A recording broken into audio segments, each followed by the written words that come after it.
Welcome to boxing and BS. Gloves up, mouths running, put that heart to the test. Touch gloves, then we talk slick. West side, gym with chain link. Scuff floor, little blood drip. Old coach saying bend, don't flinch. Hand wraps hanging like gang flags. Mitts pop, then we half laugh. Heard you legendary on the timeline. In real life, you just hashtag. They bet bread on a big bark. Phone out, trying to make a clip spark. You post rounds, we post rounds. One gets views, one hits jaws. Welcome to boxing and BS, where the hands speak louder than the flex. All that talk better back it when you step, cause in this ring we don't care about your reps. Welcome to boxing and BS, where the sweat write truth on your chest. Run your mouth, then you better run your legs for the bell ring out and you meet that test. Cardio killing that clown talk. Last lap, see who still walk. You skip rope for the TikTok. We skip rope to the lights dark. Big chain, but your chin weak. All cap, you just big tweets. You shadow box in the Gucci belt. Before quick when the leather felt. We got bruise bags, split lips. Real love in the rough gym. Trash talk, then we touch fists. Same one swinging, gon' hug quick. That's culture, that's contrast. Real skill, not a fake stat. West side with a smoke at. We mix jabs with a loud laugh. Welcome to boxing and BS, where the hands speak louder than the flex. All that talk better back it when you step, cause in this ring we don't care about your reps. Welcome to boxing and BS, where the sweat write truth on your chest. Run your mouth, then you better run your legs for the bell ring out and you meet that test. Yeah. Gloves up. All bark. Say less. Send a ring. We gon' see who blessed. Crowd loud. Heartbeat in your chest. Welcome, welcome, welcome to the test. Welcome to boxing and BS. Welcome to boxing and BS. Welcome to boxing and BS.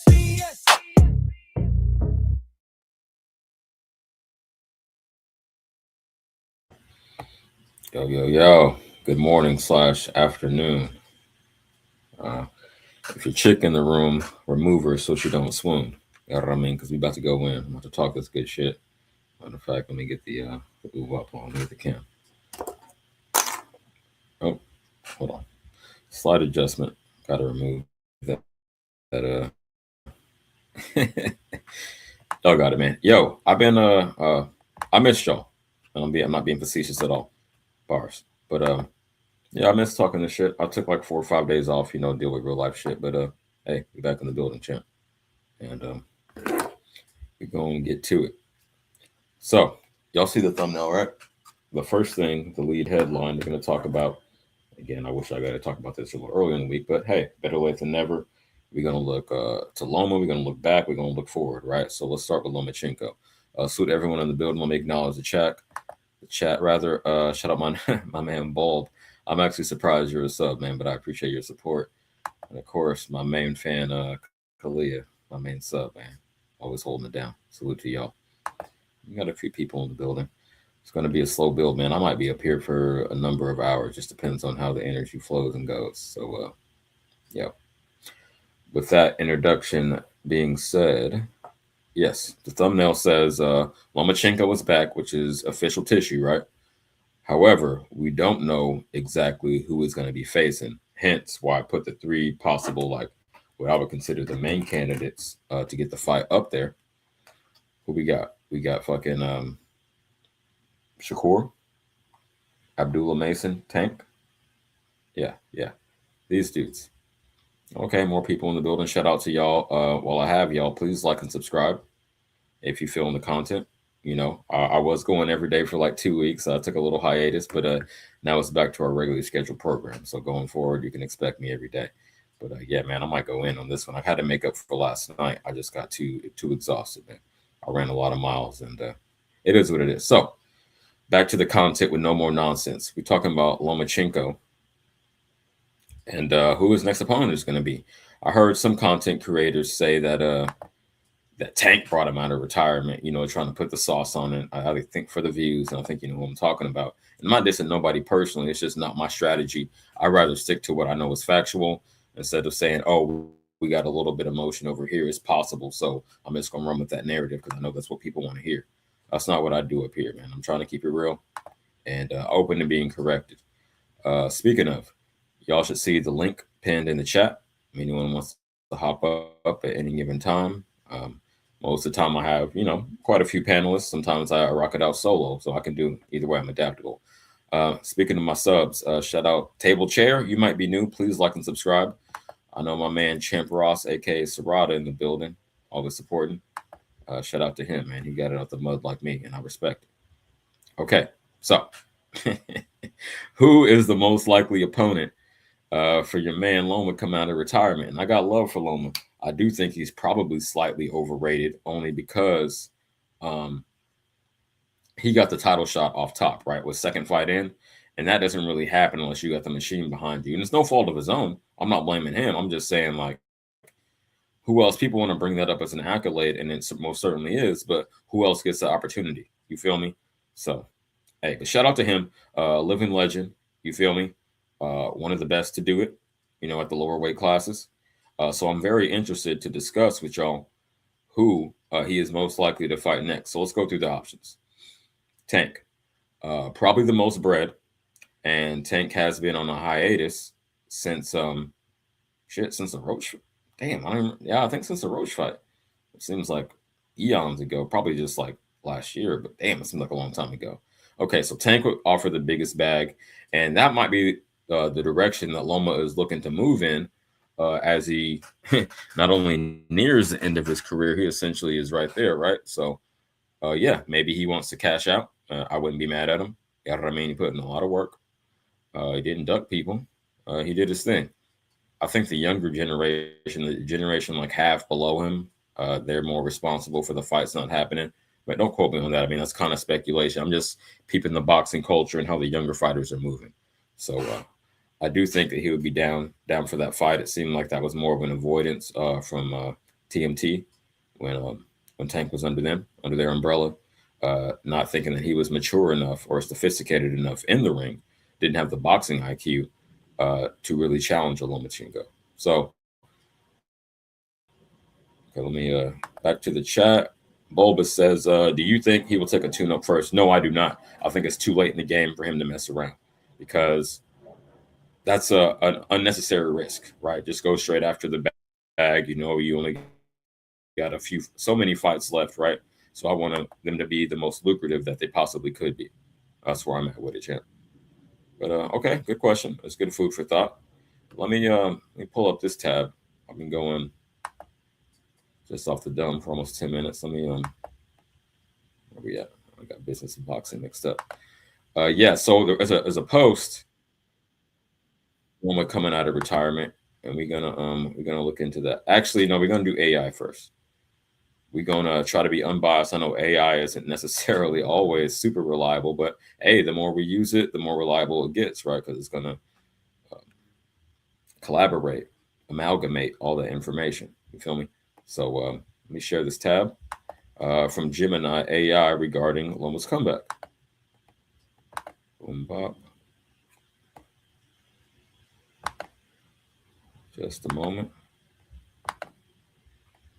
We got it right here.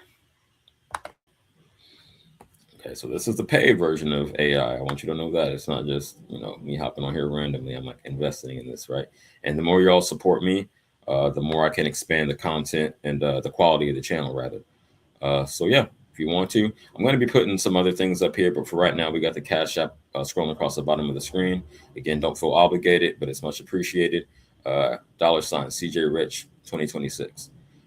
Without any further ado, let's get into this. What AI has to say about Lomachenko making his comeback. So I'll read it with you. Can you see this? Yes. Okay. Vasily Lomachenko is officially ending his retirement and targeting a return to boxing, to the boxing ring in fall 2026. Matter of fact, I'm gonna take myself off so we can really see the text. There we go. Yes, fall 2026 is the scheduled return date. His manager, Aegis Klimas, sorry, I'm not familiar with dude, and sources via the Ring magazine confirmed that the 38-year-old three-division world champion is healthy, motivated, and demanding only elite marquee matchups, explicitly refusing any tune-up fights. So that's perfect timing from Bulbous had this question. I'll pull it back up. Do you think he'll take a tune-up? Nope, I don't, and AI agrees with me, per their sources. So, continuing. Key details of the comeback. Promotional free agent. Y'all know what that means. He's not signed to any not sanctioning body, but any promoter officially. Lomachenko's longstanding contract with Top Rank expired on May 12th, 2026. Makes perfect sense, the timing of it, right? That's 2 days ago, if you don't know. So now that his contract expired, like, I don't want to be tied up. I want to, again, this all lines up with what I was saying. Again, I go through this in real time. Like, I preview the things, but I haven't read this AI yet. So, but everything I'm saying so far is coming to fruition because he doesn't want to be locked down and Top Rank say, "Oh, this is what we got to offer you." Maybe Turkey might put on a fight for him in Tank. You know what I mean? So he doesn't want to put a cap on the ceiling. Continuing, for the first time in his professional career, he is completely free to sign a one-off deal or work across competing networks. Yeah, man, that's good business. That's good business. Physical recovery. The former champion previously walked away from the sport in June 2025 due to a combination of emotional exhaustion and a persistent back injury. Yeah, we know about the back. Emotional exhaustion. Okay, y'all got it. His camp reports his back is now fully healed. Okay, that's vital, allowing him to plan a short multi-fight run. Yeah, 2 or 3 is what I would expect. He is 38 years old, right? I'm 42. I feel you, champ. Get that bag and get the fuck out. Next bullet point. Last ring appearance. That's what I was alluding to. His last competitive bout, excuse me, was exactly 2 years prior to his contract expiration when he secured an 11th round TKO victory over George Kambosos Jr. in May 2024 to win the IBF lightweight title. That seems way more recent than 2 years ago, but hey, I believe it. Time flies, especially as you get older. We'll continue with the AI. Y'all, please like and subscribe. You feeling the content? We just again going over Lomachenko's comeback and his potential opponents. Shout out my man Bills. Yeah, I had to bring back that track you made for me. Shout out to you, man. Yeah, I got it off on the intro. I'll probably do it for the outro too, man. But that's I love that song. Shout out my man Bills. And we got Rob the Barbarian in the building. Salute. Okay. Back to the content. Top potential targets. This is what we really want to get into, right? Because Lomachenko wants to skip a warm-up bout and go straight into a mega event, his return has wide-reaching implications for the lightweight division. Yo, I must be like a mind reader. Okay, I didn't name Cruz. I put dude Mason in there, but like AI almost agrees with me on the potential matchups. Again, I'm going through this in real time. This is amazing. But I got 2 out of 3 that AI say. Okay, let's go. Gervonta, quote unquote, Tank Davis. A legacy defining unification class with Davis was heavily negotiated for late 2024 before Lomachenko stepped away. Interesting. This remains the highest grossing commercial option. Again, just what I said before. For sure. That is, if he wants payday, that's it. And let me say this. I'll get myself back in the mix on Cam. I'll say this. Not only the highest grossing option, but the most like delayed, the most anticipated one. And not only that, but something that Lomachenko, I think, close the window. Lomachenko could outbox him. I won't say easily, but that's definitely a strong possibility. And if I were a betting man, which I am, I would kind of lean to that side, champ, because Davis will give up rounds early. As they say, he's downloading information and then count on getting the stoppage late. And I think Lomachenko might, even at 38, might be too skilled to allow that, champ.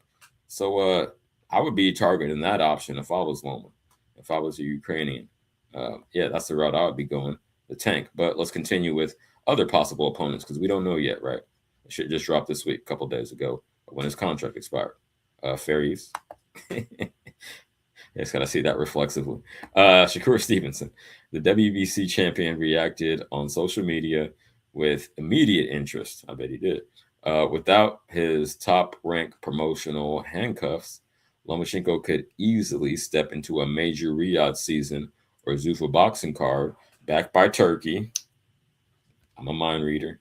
To make this match happen. Yeah, so when that Turkey bag is in the mix, you never know. However, I do think this is a higher risk fight, not in terms of damage, but in terms of the possibility of losing, taking an L, because Shakur isn't going to expose himself to too much unnecessary danger either. Where I think Tank might do that to get his offense off. In fact, he almost has to do that. Both of these fighters are defense first, Tank and Shakur, that is, that I named so far. However, Shakur's IQ is just higher, in my opinion. I'm not a Tank hater. He has the power, definitely, but Shakur is not going to go in there against a Lomachenko and just put himself in a position to get battered or outboxed. I think he would want to show he's a superior boxer. So if you're a boxing purist, that's an interesting matchup. I don't know how much the casuals, the general public will like it, but it's interesting. Both of those are cool. And finally, they named three, as I did. Isaac Pitbull Cruz. Isak, I should say. Speculation has also linked Lomachenko to a high-profile spot on a major pay-per-view card later this year. Well, that's just general. I like my pick of Abdullah Mason, who's on the thumbnail, better than that one, because he's the young, up-and-coming, hungry lion we haven't seen yet. He has gotten clipped, right? But Cruz is already lost, in my opinion, to lesser competition than Loma. Definitely to lesser competition. So that's not as interesting to me. I'd rather see either one of his semi-contemporaries in the Tank or Shakur with vastly different styles, or passing of the torch, so to speak, or hold your shit down. I'm not saying Loma would lose that fight, but that's a very interesting fight, potentially him and the man Abdullah Mason, the kid. With that being said, if no one's going to hit the link yet, we're going to move on to the next topic. But to put a bow on this Lomachenko comeback, I'd most like to see Tank. I'd like to see that interesting contrast of styles. And yeah, I can't even call it. I would probably lean in 55 initially, just thinking about it in real time. 55, 45 to Loma in that. So, check. Boxing scheme is on some BS. Y'all bear with me. I'm trying to share the next tab with you, and they're playing with the game. Okay, so that was good. That was a good, main topic of conversation. Y'all pull up and let your opinions be heard. Otherwise, I'm moving on, and I'm gonna share this next tab, boxing scene, with the schedule and what we got coming up this weekend. We will be circling back to last week, but it's Thursday. Let's look forward. Everyone else already looked back. We'll circle back to that.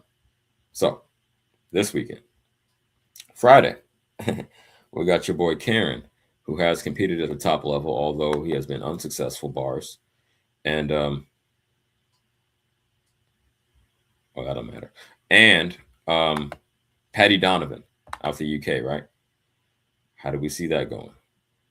It's a good like B versus B level fight. No disrespect to these dudes, they would knock my head off, but a good B versus B level fight, and not something I would bet on, but I'm definitely going to be tapped in because I view him as like an equal level. That's going down in Germany.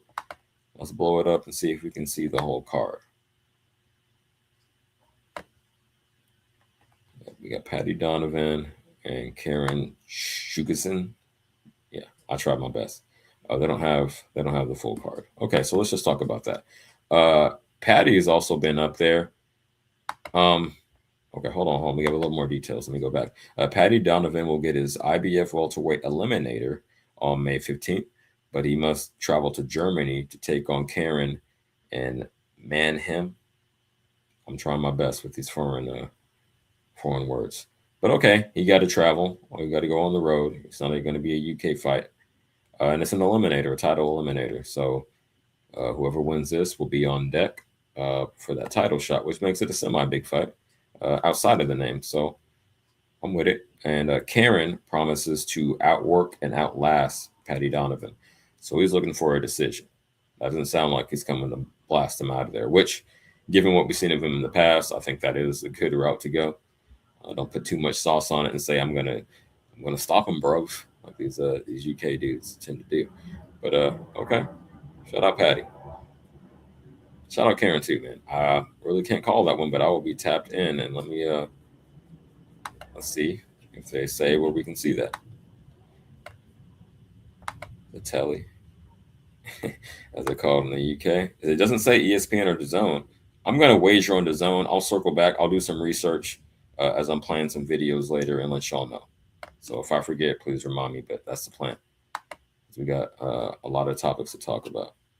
Rob in the chat say, I'm looking forward to that Allen Hergovich fight. Oh, yeah, that's on deck. We're taking a look forward. I'm just getting started, man. I'm just getting in the kitchen. The pot ain't even simmering. So we definitely going to talk about uh, that Dave Allen and Hergovich clash at heavyweight. Yes, exciting times. Boom. Speaking of which, back to the boxing schedule. I'm going to belabor the point. Yep. And that's next on deck. The next big fight you see, and this will be on the Zone from Doncaster, UK. All right. So we know Hergovich, right? He's taken on top level opponents with mixed success, but he definitely has proven that he belongs up there.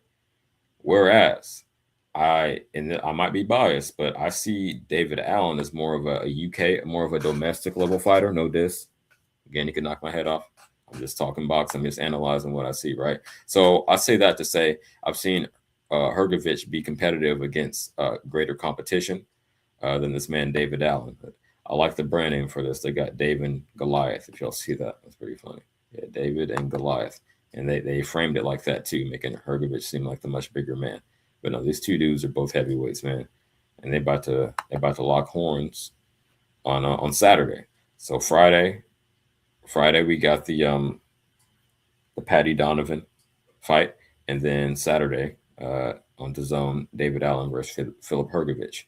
And I'm gonna dip back into my bag because y'all know I like to highlight the lesser known fighter because we all know the stars, right? Most of us do. And Hergovich is a semi-star for this fight. He's the A side, right? Let's just say that. So what I'm going to do here is share some footage of David Allen versus Luis Ortiz, a stoppage, in case y'all are unfamiliar with David Allen. So I want to promote the fight in this way by looking at the B side and saying, okay, maybe he got a shot. So again, I haven't watched this. We're gonna do this shit in real time, and that's enough rhymes. Let's go, baby. Fair use. Shout out to Air Highlights. I learned to stop using the bigger channels to avoid the copyright. So shout out Air Highlights. Y'all go like and subscribe to them. I'm getting this footage from him. Fair use.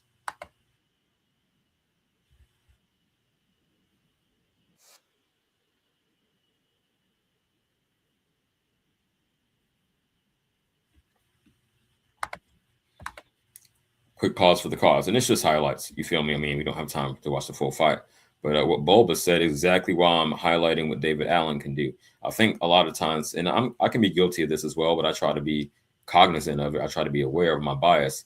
People will say, "Oh, I've heard of this dude. I've seen what this dude can do. He's going up against someone I haven't heard of. He's an underneath guy. He's a job guy, as we say in pro wrestling." So I want to give Dave Allen his shine. You feel me? So exactly why I pulled this up. Thank you, Bulbus, because that's the inspiration for it. Again, fair use. Shout out Air Highlights. Let's go.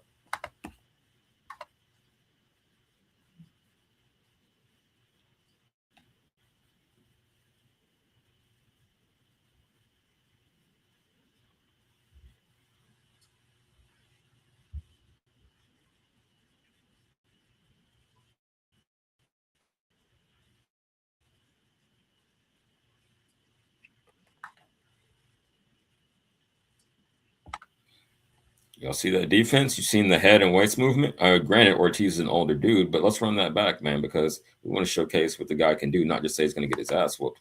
Let's really analyze this shit. Let's dig in. But that was great elusiveness. He fucking pulled his torso back to stay right out of range, and he's still in position to counter. We didn't even see how the exchange ended. Let's go. Fair use. Shout out Air Highlights.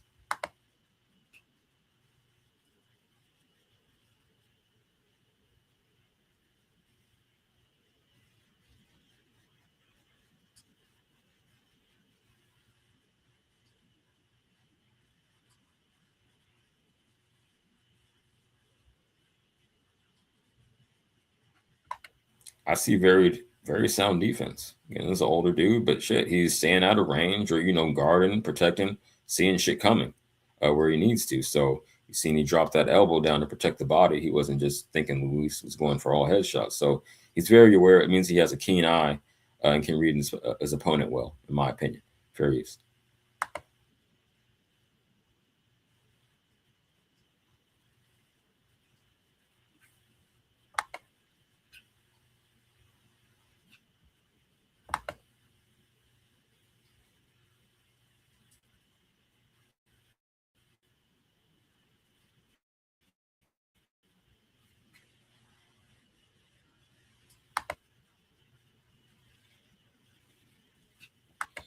Yeah, I got to break it up. I like what I'm seeing so far. Not super offensive, but he's not getting himself fucked up. He's not taking unnecessary risk.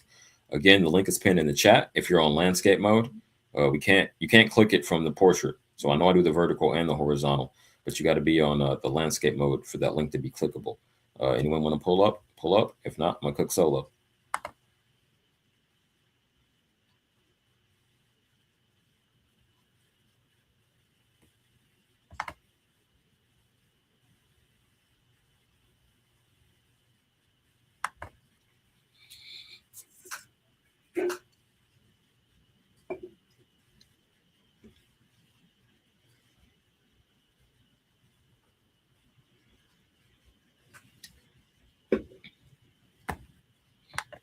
His hands are a bit slow.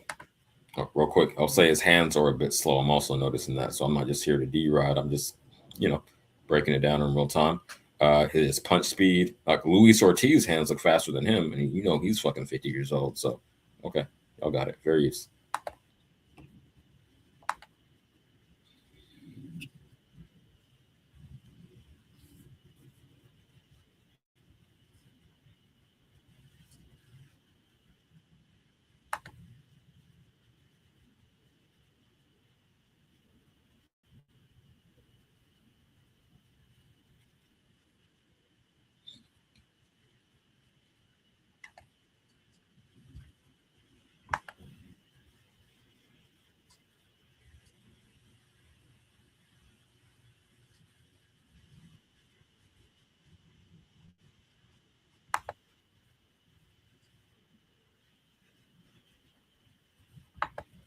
He got caught there, showed a little chin. He didn't go down or even look super hurt. I mean, he looked like he felt it, but let's go.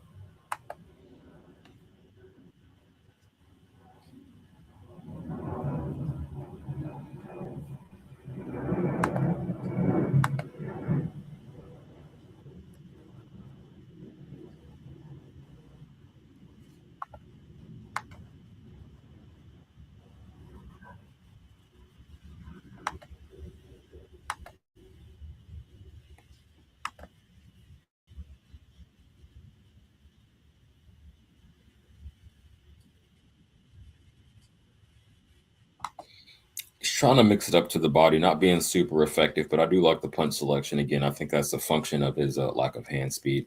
Why he's not able to really dig in there because with the old man, my game plan would definitely be to hit him to the body, get him gassed out and get him out of there. Well, it is a stoppage, so let's see how the fight develops.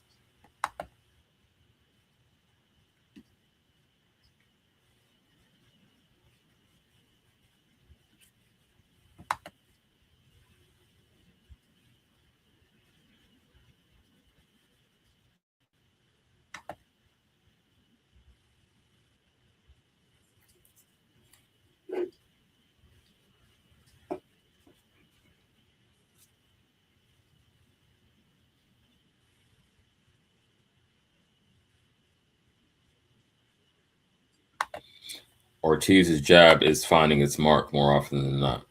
Um, okay, so he would probably need to work on that before getting in there this weekend. I'm sure he has been. Not like he's going to start 2 days before, but yeah, just observing. Again, fair use. Shout out my man, Air Highlights. Let's go.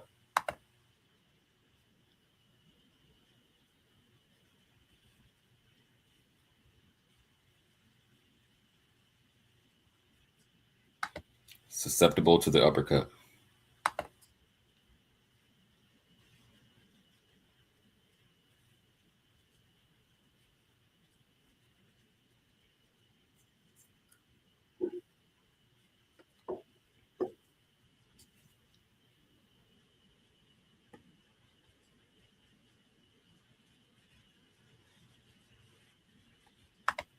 Yeah, his defense impressed us in the first round, but he's already starting to slow down.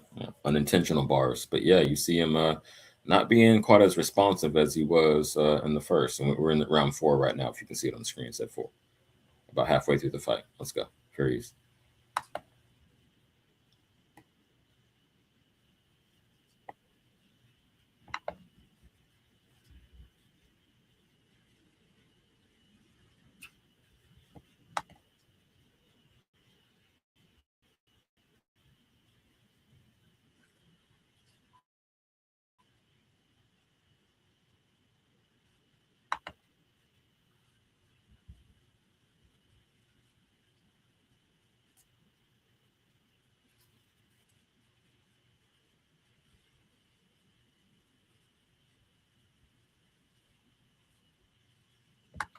Yeah, you saw his shoulders rise and drop. He's definitely tired. So conditioning could very well be an issue, a big factor in this, because he's like, again, against the old man, he's like, you know, that when you shrug your shoulders up and take that deep breath just to get your gas back.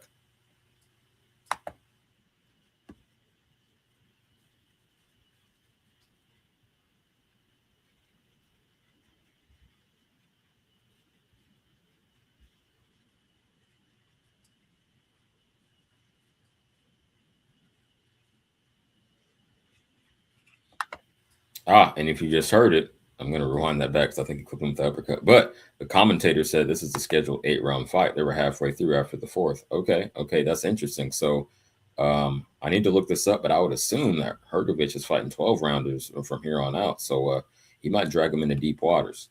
I'm starting to change my opinion. Shout out Dave Allen, but you know, I'm thinking through this in real time. If it's 12, I definitely got Hergovich. But and if this guy can conserve his energy, I've seen some good fundamentals and him be effective, but I also see him getting caught by an old ass man. So y'all got it. Fair use.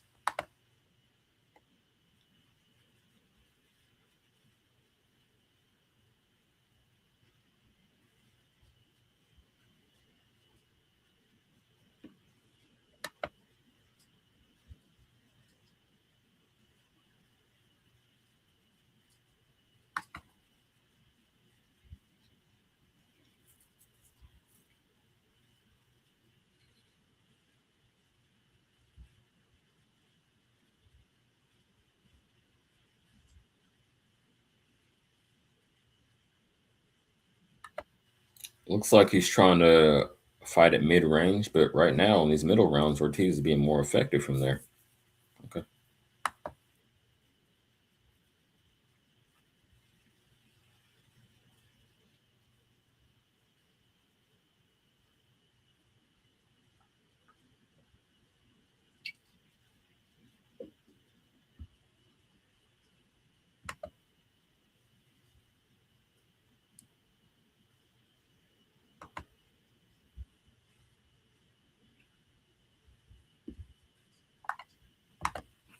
Quick pause for the calls. Y'all know I got to break this up, but I want to dip back into the chat real quick. We got some supporters in the building. Shout out to y'all. Please like and subscribe. If you feel so inclined, hit that Cash App $ CJ Rich 2026, but no pressure on that. It's not what I got up here for, but I ain't gonna complain.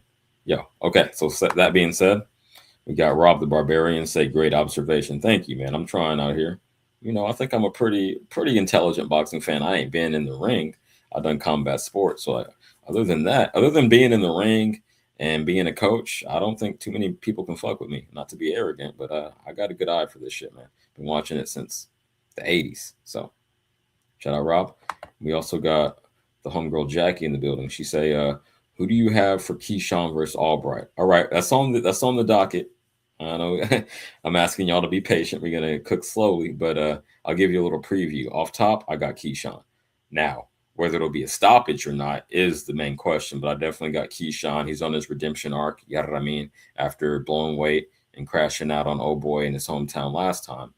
Uh, he got another hometown fight to my surprise. I know it's not selling very well, but he knows this is a catapult that could launch him to the stratosphere, and he got to take advantage this time. He can't. No more time to fuck around, champ. Young man, get your shit together. So off top, I got Keyshawn, but we're gonna cook on that in more depth later. Let's finish up with this Dave Allen versus Luis Ortiz. I'll give my final thoughts, and then I got something That's gonna bring in some viewers. We're here real quick. I got the star power coming up. It's a slow burn. Let's go. Shout out Jackie. Shout out Rob. Shout out everyone in the chat. Like and sub. Fair use.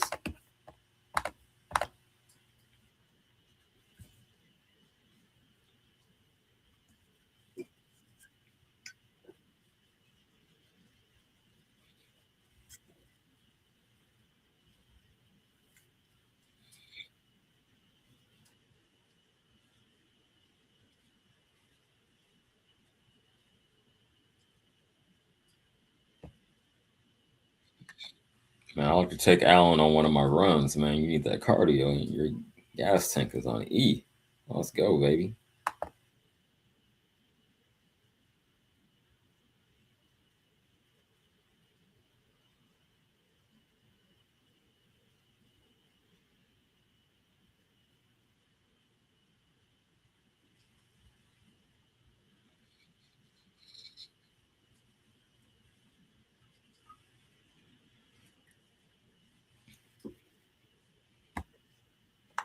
Let's say Luis Ortiz 37 right here. Bullshit.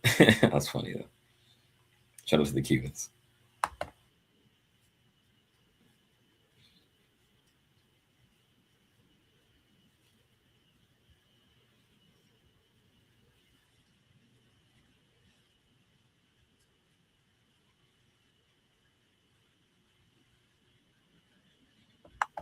This nigga put his chin in the stratosphere. He put it in the air. It was just there. What the fuck? It was no movement, no hands, no guard. Yo, okay, Alan. Come on, champ.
And there you have it.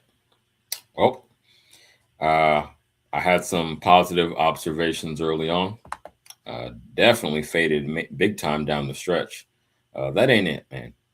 I'm gonna go put as much sauce on it as to say like at least 75 to 80% fucking Hergovich. This nigga, like, you can't come in there in an 8 round fight and get gassed out by an old ass man and expect to fucking go to this dude is like contender status, right? I'm speaking of Ergovich. He's at that top, that precipice right under the champions. Like he could get a title shot. I wouldn't have no problem with it. And maybe that is a setup because it is a title eliminator for the IBF, if I'm not mistaken. So yeah, this is that ain't it, Dave Allen. I'm sorry, champ, but you're gonna go down in your hometown or at least your home country. Let's get back to the chat before we move on to the next topic. Damn, y'all are cooking. Okay, hold on. Let me scroll back up. Let me see. Jackie, shout out to you again. She says, I just watched your press conference. She means Keyshawn and Nahir. I was thinking Albright, but he seems a little nervous. Okay, so you're reading the body language and the vibe. I haven't seen it yet. Maybe I'll pull it up when we get to that topic. But okay, that's interesting.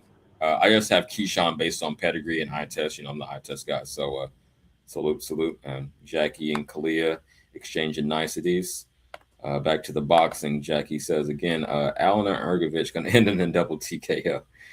Yeah, they both shown vulnerability. But yo, after that, especially considering the age of the opponent, and I'm not dissing Luis Ortiz. You know, he gave Wilder work. But again, Wilder is a great boxer, and you know he got him out of there twice. But yeah, man, you can't do that, and that's after the Wilder fights. You can't show up like that. Jose Diaz, shout out. Okay, we got we got my Latino family in the building. I really appreciate y'all because, as y'all know, I don't make it about race. So I know a lot of people online do, but I appreciate all my supporters. Jose rather says Luis Ortiz Great counterpuncher. Yeah, indeed. Let's see what happens. I have to go back in the gym. Yeah, man. Hopefully he's been working on his deficiencies, especially that goddamn cardio, because he was ooh whopping, dipping and dodging early on, but later on that shit faded. Get back on cam. Yeah, that was not it. That was not it, Dave Allen. Come on, you gotta put a better effort than that. I know you tried your hardest, but that's not a formula for success. Is all I'm saying. Kalia say, I don't know a lot about this fighter. I have to do my research, and that's the honest opinion. See, Kalia has a lot more integrity than some of you men out here. Because I hear dudes saying, "Oh, I can never be wrong. I just know what I'm talking about off top." No, this is why I go through shit in real time with y'all. Again, I'm just the boxing fan that's been down since the '80s, and I watch it with y'all. I don't like come in like watch. I know some people will watch the shit, watch a clip, and then already have a notion and just try to like continue to validate that. No, I'm literally. I give it like 30 seconds, and I'll be like, "Okay, this is good footage," and I'll watch it with y'all in real time and break it down, off the top of my dome. So that's where I'm at with it. Yeah, so shout out Kalia for having the integrity to say, I don't know a lot about Dave Allen. I'm going to look into him before the fight in a couple days. Okay, for sure. And she says, I'm starting to like the UK fighters. I mean, I'm indifferent, right? I don't hate on them. I don't give them extra credit, extra sauce. It's just a fighter to me. But they do get pushed because boxing sells better over there. So I do think they might actually have an inside road. Probably why he's getting this opportunity, even though I don't think he's quite ready for it. But he's getting an opportunity for an eliminator, and if he can rise to the occasion, hey, shout out to him. And this is not what I'm betting on, champ. So shout out Dave Allen, Ergovich. Hopefully it's a thug fest, a slug fest. But with that, let me welcome my man 150 to the stage. What it do, champ? Yo, yo, what's good, bro? What you got I'm going on, chilling. man? I'm going at an unusual time. I felt bad. I had to make up for last night. I missed last night. I just got so goddamn tired, man. I had run over 10 miles. I was just exhausted. So, yo, this is the makeup stream. And I might either I'm going to go super long on this one or I'm going to go again later this afternoon / evening. So I'm putting in the work, man, because I was being super consistent and then I kind of fell off. So, but yo, we back in the saddle. All that matters is you correct your actions. But with all that being said, so we talked about Lomachenko's comeback, and now we breaking down this Hergovich and Dave Allen. We also got Patty Donovan in the mix. So any of those things you want to cook on before we move on to the next topic, please feel free. What was you talking about at the moment? You just talking about Oh, Day I was Allen? You talking said? about Dave Allen. I'll tell you, Dave Allen and Philip Hergovich Saturday, IBF title eliminator. So people know Hergovich, so I wanted to give a little shine to Dave Allen. This wasn't his best effort. Obviously, he got stopped by the old man Luis Ortiz because he ran out of gas. So that's the footage I was covering. That's the current topic right now. Yeah, in that fight, bro, I would favor Ergovich against Dave Allen. I mean, Okay, Dave tell me Allen, why. he's a solid boxer, bro. He's nothing crazy. He don't really have no crazy speed or power or anything like that. I think Hergovich, bro, he's just bigger, stronger, power in both hands. He's not great defensively, so Dave Allen should catch him clean majority of the fight. But I think Hergovich should be able to put him away. I feel like this style Mm, matchup eases him a bit better. Like the last guys he's fought were better boxers than him. Like Dubois, for example, way better boxer than Hergovich. You know what I'm saying? Hergovich just had some hype back in the day. A lot of people were saying he was being ducked. Like they said Andy yeah, Ruiz ducked him and Tony Yoka. Like a lot of these guys were saying he was they was ducking Hergovich, man. But I just feel like they didn't really want to fight him because he had no name like that at that time.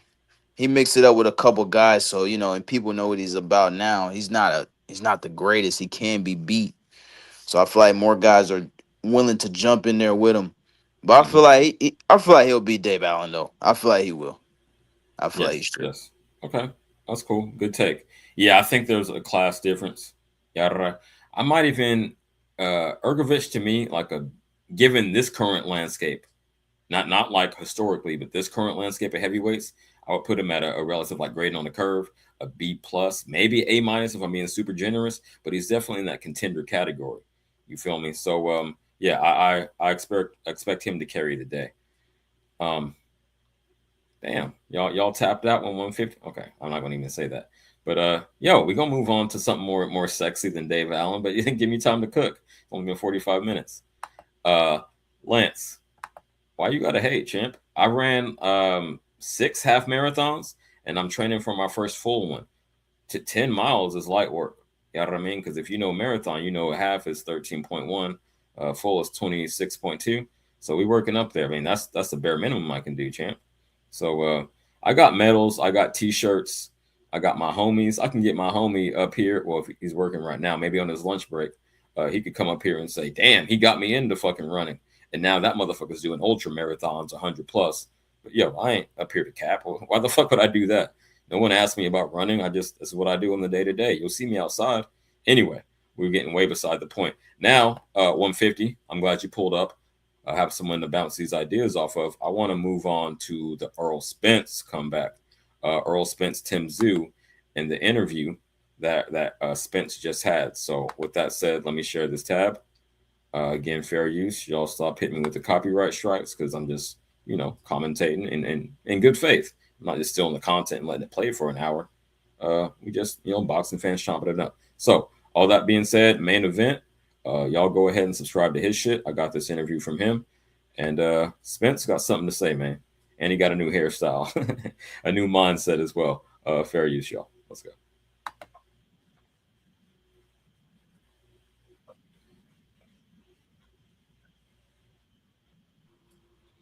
Yeah, it's Spence and Porter. So I did see this one. This is the one I did see all the way through. Let's go.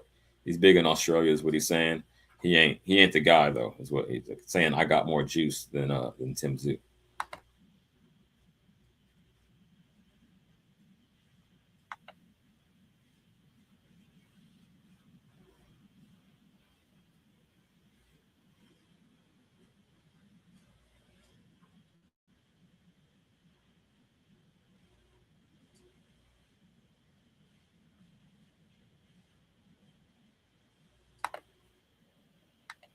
Brief pause for the cause, fair use, but this is basically Spence telling you where his mind is at. We already know what happened 3 years ago, right? So he's finally getting back in there versus a pretty high profile opponent. You know what I mean? And I think he deserves it, man. He took some time off to get his shit straight. We only seen him look like that in one performance. So I say all that to say that people were like writing him off totally and saying he should retire. No, he took his time off, and he's still young enough to get in there and fight at a high level. He just one dude had his number, a generational great, as we've seen. Not only did he prove it with Spence, but when he beat Canelo, moving up another 2 weight classes. Well, I guess actually 3, since he fought Spence, he went 154 and then 2 more to 168. Incredible, right? So I'm not going to hate on dude and write him off. If he's got his mind right, he feels like he can fight again. I'm gonna support him. Before we continue, you got anything to say on that 150 on Errol Spence's mindset as he enters his fight against Tim Zoo? Nah, not at the moment, man. It's what I expected. I just didn't think he was gonna come back for real. I didn't think he was gonna fight again. So But you yeah. thought it was over, Hova, but you believe it now, or you think he's just capping? Nah. I mean, look, this fight right here, he should win this fight. You know what I'm saying? Tim Zoo is a good fighter, but I just feel like he's not a great fighter. You know what I'm saying? This is probably the easiest matchup for him at this stage right now. And I still think Tim Zoo's a live dog. You know what I'm saying? I feel like people kind of washing him away a little bit because Spence Okay, hasn't fought in a long time. And to me, in training, from what I've seen so far, he doesn't look that impressive to me. Like, kind of looks a little slow in there and. Maybe he's just super rusty, but we'll see, bro. We'll see. got you. Real quick, the chat said it wasn't audio on the interview. Okay, so let me pull this back up. While I'm doing that, shout out J Money. Yo, Um, yo, what up? What up, fellas? What's going on? What's up with you? Appreciate you pulling up. I'm just trying to get the audio right for the interview because it ain't no point in seeing him if we can't hear him. But you got anything to say on what we cooking on so far? We're talking about Spence's mindset for this comeback, and Oh, what do yeah. you expect from him? Spencer's gonna destroy that boy. I'm telling you right Okay, now, he's gonna destroy that boy. He waiting. He hungry. He can't wait to get back. But it's not gonna be Bud. You get what I'm saying? Bud is not in mhm. his periphery. He had to get that out, right? So if it's not Bud, and like my career has been derailed, I lost my titles, I'm fucked up, you know what I'm saying? I gotta heal up. I can't get Bud back, right? Yeah. It kind of offsets the career. Like, what am I gonna come back to? What's gonna be the goal, the purpose, my, you know? But I think he found it. You know what I'm saying? Whatever it is, obviously we don't know, but Mm. he made a decision and he's coming back. And I always told myself, Errol might not come back, but the day he does, whoever he fights, that person's in trouble because that kid could fight. Errol Spence he's a problem, bro. That one loss to Bud. Listen, Bud is an all-time great fighter. You understand? All-time great from the whole history of the sport. Losing to him, there's no knock or shame on that. And beating Mm. everybody else, yeah, Spence is a problem. And Sue about to get that ass whooped. All right, all right. I appreciate your take. And speaking of, I didn't think about this till you said it, but we got goddamn two people, two victims of Bud Crawford. And no disrespect to these guys, man. Salute to y'all, but two people who have faced defeat at the hands of Bud Crawford. So they should have some good perspective on it. You know what I mean? Right. Let me acknowledge the chat real quick. Shout out my man Just Do. Yeah, I was in yours yesterday. I'm glad to see you in mine. He said keep building. That's all I'm trying to do, champ. Let's get back to consistency. And before we continue with the clip, I think the audio was fixed, but we got my man Smoke Session in the building. What up, dude? Smoke, what up? Same old, it's good. Same old shit. When you over here talking about Loma? We was. That's what I was the lead. That was the lead. So if you want to speak on that, and who do you think would be his best option in a comeback fight? He said no tune-ups. He thugging it out because he only got so much time left. So given that, I was talking about Tank, Shakur, Abdullah Mason, AI through Isaac Pitbull Cruz in there. But if you got another name or you want to speak on any of those, just let me know, champ. Let's see where you go first.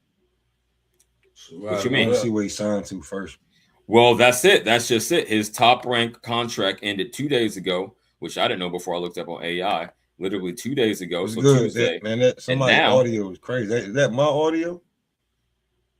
It's not mine. Mine's just quiet. I'm not hearing it. Yeah, I don't hear nothing. Is it me? Is it me? I'll drop and come back up if I'm on shit if I have to. Yeah. But yo, I'm not hearing it. I'm just saying that he's a free agent now, so I think he's looking for a turkey bag. That's my opinion. Shout out to Serrata though, man. He's showing some love in the chat, man. Shout out to Serrata. Word up. So I think Smoke. It was on Smoke saying he got it. He'll be back. Yeah, Serrata said keep grinding. Hell yeah, 150. Jay and Smoke. Yeah. Everyone in the building, the whole family. Serrata said CJ sent a little drop in the Cash App bucket, bro, for a soda pop. Okay, I got the Cash App alert. I need like a little sound bite for that. But yeah, I see you, champ. I appreciate it. Thank you, homie. Yeah. Oh, and Rob. Shout out to Rob and Serrata, man. Okay. Thanks. Okay, I see y'all. Cool, man. That's what's up. All right. So while Smoke is getting his shit fixed, we're gonna continue with this interview. Sean Porter interviewing Earl Spence about his comeback and the fight on deck with Tim Zoo. Fair use. Oh, let me cite the source so they don't hate on me. Yeah. Main event once again. Shout out to you, man. With your family, we haven't seen you in the ring. We've seen a little bit of stuff come up in terms of you training. How have you been spending your time since you haven't been in the ring? Tell us a little bit about Earl Spence since we've seen him last. I definitely been training, but the pure focus has been on my family, just enjoying life, traveling, enjoying the spoils of the rewards of me winning world championships and being successful in boxing. So I just wanted to sit back and enjoy my loved ones and just give them a great time and give them my full attention. So just developing memories, and I'm excited to be back. I have been in the gym in Sprinkles probably 3 times a week. I go to the gym when I'm out of town or when I'm traveling on vacation. I make sure I work out. So if you've seen my Instagram, you know that I'm always staying ready, staying in shape. My abs do show. Well, I'm not. I don't follow dude on Instagram.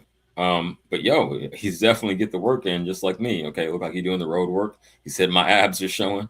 He flexing. Okay, shout out to him, man. If you dedicated, he said he's working out and when he's on vacation. That shows the mindset that he really wants to get back in here. It's not some half-ass effort, in my opinion. So shout out Spence, man. Let's continue. So you know, it hasn't been just a total time off. Like I also been training. You know, it's a way of life, and also enjoy being in the ring, being at the gym, talking to the little kids, and working out with them too. So that's some things that I do at my time off. Were there ever any thoughts of retirement? Definitely thoughts of retire. Wow, he's being very transparent. Okay, so he's admitting, yeah, I thought maybe fuck it, I made enough money, but I think that competitive spirit and that fighter spirit just couldn't be doused. You know, like you would douse a fire and put it out. No, he's still on ignition. Let's go, fair use. Retirement, but you know, I feel rejuvenated. That long layoff, I feel definitely helped me physically, definitely helped me mentally, and I'm ready to show everybody what I got left. Because I'm sure it's a lot of doubters and people, you know, saying different things and you know saying, "Oh, he'll be a shell of himself," or he can't come back. But you know, they always say that during the eye injury, they say the same thing. Boom. So was that you, Jay? One of y'all, or either Jay or 150, said that I didn't think he was going to come back. I mean, I think it was 150. I You want to knew he speak on was that? coming back. I knew he Oh, was okay. coming back. It was possible that he wouldn't, right? Because that's just with anybody. I don't know Yeah. the damage that he sustained. He might be like holding out information, not revealing the extent of an injury or something. That could Hmm. be the reason. It could be he got the fight knocked out of him. Who knows, right? But if he Sure. comes back though, and my opinion was he was going to come back, he's going to be a problem for everybody, bro. Spencer's an elite fighter, bro. People don't realize it's going to get good at 154. It's going to be good very Yeah, yeah. I soon. mean, there's so much heat up there. Yeah, I'm excited. If he can pull this off, I mean, he can fuck with anybody. Maybe we get an Ortiz fight next or something crazy. You feel me? So, yeah, I'm with it. Imagine, I'm with it. imagine Jermel versus Spence in Texas, bro. That'd be crazy. Oh, Jermel, man, I'm not too high on him anymore since he bent the knee to old boy. But I I feel mean, you in terms of that like the was. marketability, being down there. Yeah, I feel that. I don't know if he bent the knee, man. Like that was Hey, man. 2 year layoff, longest layoff of his life. Two hurt knees. I think he was doing real bad. Trust me, he was like doing real bad in that fight. Jumped 2 weight classes. I wouldn't judge Little Charlo based on that fight if I were you. Okay, that's fair. What? But nigga, Nah. if you got all this shit going on, don't take the fight. I know it's crazy to say, oh, It's well, money. you would have took the money, right? But I Hell don't. yeah, you would have I took the only money. would have took the money if I was like knew I had a chance to go in there. I'm like, I don't know, and that's hard to say, right? Because maybe that's a once in a lifetime opportunity. But I just don't like how he performed in the ring, and I think that's Listen, fair. everyone is not Sergio Martinez who's gonna look at an undisputed title fight against Jermaine Taylor and say, you know what, guys, I'm not ready. I don't care about the fight. I don't care about the money. I'm not ready. And I know if I go in there, I'm not gonna win. So I'm not gonna take that fight. A lot of I'm people not not gonna asking do him that. to just be a bitch in public about it, but I mean, it's like, No, but you feel that's what what I'm saying? Sergio It's like I Martinez would have did. hoped for a better That's what effort. he That's did. all. I would have hoped for a better effort. He gave you the best effort he could muster. I promise you. Hell With no. two weight classes on him. Remember, this is a 12 round fight. It's not a sprint, it's a marathon. He has to, you know what I'm saying, make it to 12 rounds. And he got a hurt knee, the longest layoff of his life. He got all this sloppy weight that he didn't put on correctly. He didn't look like the way he does at 154. I think anybody can agree with that, right? No, I do, but it's just I He moved expected up. more. Shout out Bulbous in the chat. He said definitely did the Game of Thrones and bent the knee. You said he got two hurt knees. Yeah, he bent one of Yeah, them. One must have been I more think hurt than the other because he bowed down like a West he Side Connection. he bent the knee as much as Sergio Martinez bent the knee against Miguel Cotto. He had no choice but to bend that knee once he got hit a certain way and his whole shit throttled. You know what I'm saying? Like Canelo Okay. wasn't falling back. He hit him. Like his Well, hurt I just came knees back up just to say buckled. this. Do you think that he should have been more willing? I'm not saying you want to get stopped, obviously, but should he be more willing to put himself in danger just to give himself a chance or not? What I'm saying is doing that is not smart, right? A I don't fighter's know. not just gonna abandon everything that got them there. Jamel is a a tactical fighter at the end of the day. Like he'll knock your ass out, right? But he'll also get very technical with you too, like with the Tony Harrisons of the world. He'll sit there and tit for tat, pit for pat with you. You know what I'm saying? And then Mhm. he'll box you, and then he'll also kill you if he can. You know what I'm saying? But boxing is embedded in his style. You don't just abandon everything, all your muscle memory, everything you retort back to, right? Especially in the middle of an intense fight and you don't know what to do. The only thing that's gonna come out in those moments is your natural inclinations, the shit you do naturally. And that's what he did. He tried to weather the tides, right? And try to like find a way to get back in it. And when he couldn't do it, he was more worried about not getting hurt too bad, right? Because right or wrong, like if you get hurt, I mean, that's that's not make it correct. worse. Your assessment is correct. I just don't agree with the approach. But go ahead. Yeah, I mean, I think that that's the way you do it, right? That's why he still has a career now. If he would have did that and went gun ho out of his element like that, Canelo probably would have retired him. Probably would have did something real bad to him. You know what I'm saying? Hey, Shit, it seemed perhaps, like perhaps. Canelo did retire him. No, no, no. He's coming back. There's just another Yeah, Spence we'll situation. see. We'll see It's if he just comes another. Shall back or see. not. I feel like It's he's just even a worse boat than Spence. The way he acting out here, dude, always drunk and shit, and Yeah, mindset all fucked up. I mean, look, bro, with that Canelo fight, bro, he never fought like that in his career, bro. He never fought like that. he was never in them conditions though. He was never hurt too long, two knees, bad knees, like over 2 year layoff, longest layoff of his career, jumping up two weight classes. You can't okay. forget Well, that. well, peep He game. just took it for the money, man. You know, he I sold know out, that. bro. Look, Because I because know he that. sold the shit to the fans like Lions only. Yeah, I'm a dog. I'm gonna do this and that. And he went in there and just started fucking playing back foot games and not even engaging and not even throwing hard shots, just throwing little pity pat shots and stuff. And yeah, bro, Yeah, that was a shit performance, man.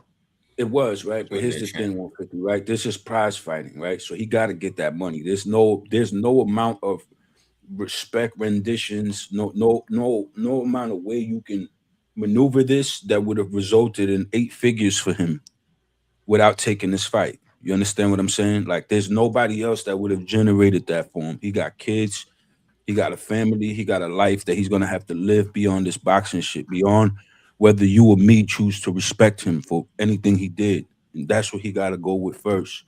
You understand? That's what all fighters got to go with first. That's the reason why I got such a gripe with Zufa, but we're not gonna go there. I hold the fighters first, right? And in his best interest, Jamel Charlo's best interest, it was to take that fight and give his best effort, and that's exactly what he did. No one He his best effort, man. he did what he could do. That's what he was able to do with a guy who was firing off like Canelo in his condition. We're not talking about prime Charlo when they was both at 154 10 years prior, and they could have fought when the fight should have happened. When both Charlos and Andre was at 154 and Canelo was fighting the likes of Austin Trout and Matthew Hatton, and he could have fought those guys, and he just decided to move up instead and fight guys who suited his style, like the Kirklands and the Angulos of the world. I don't forget these things.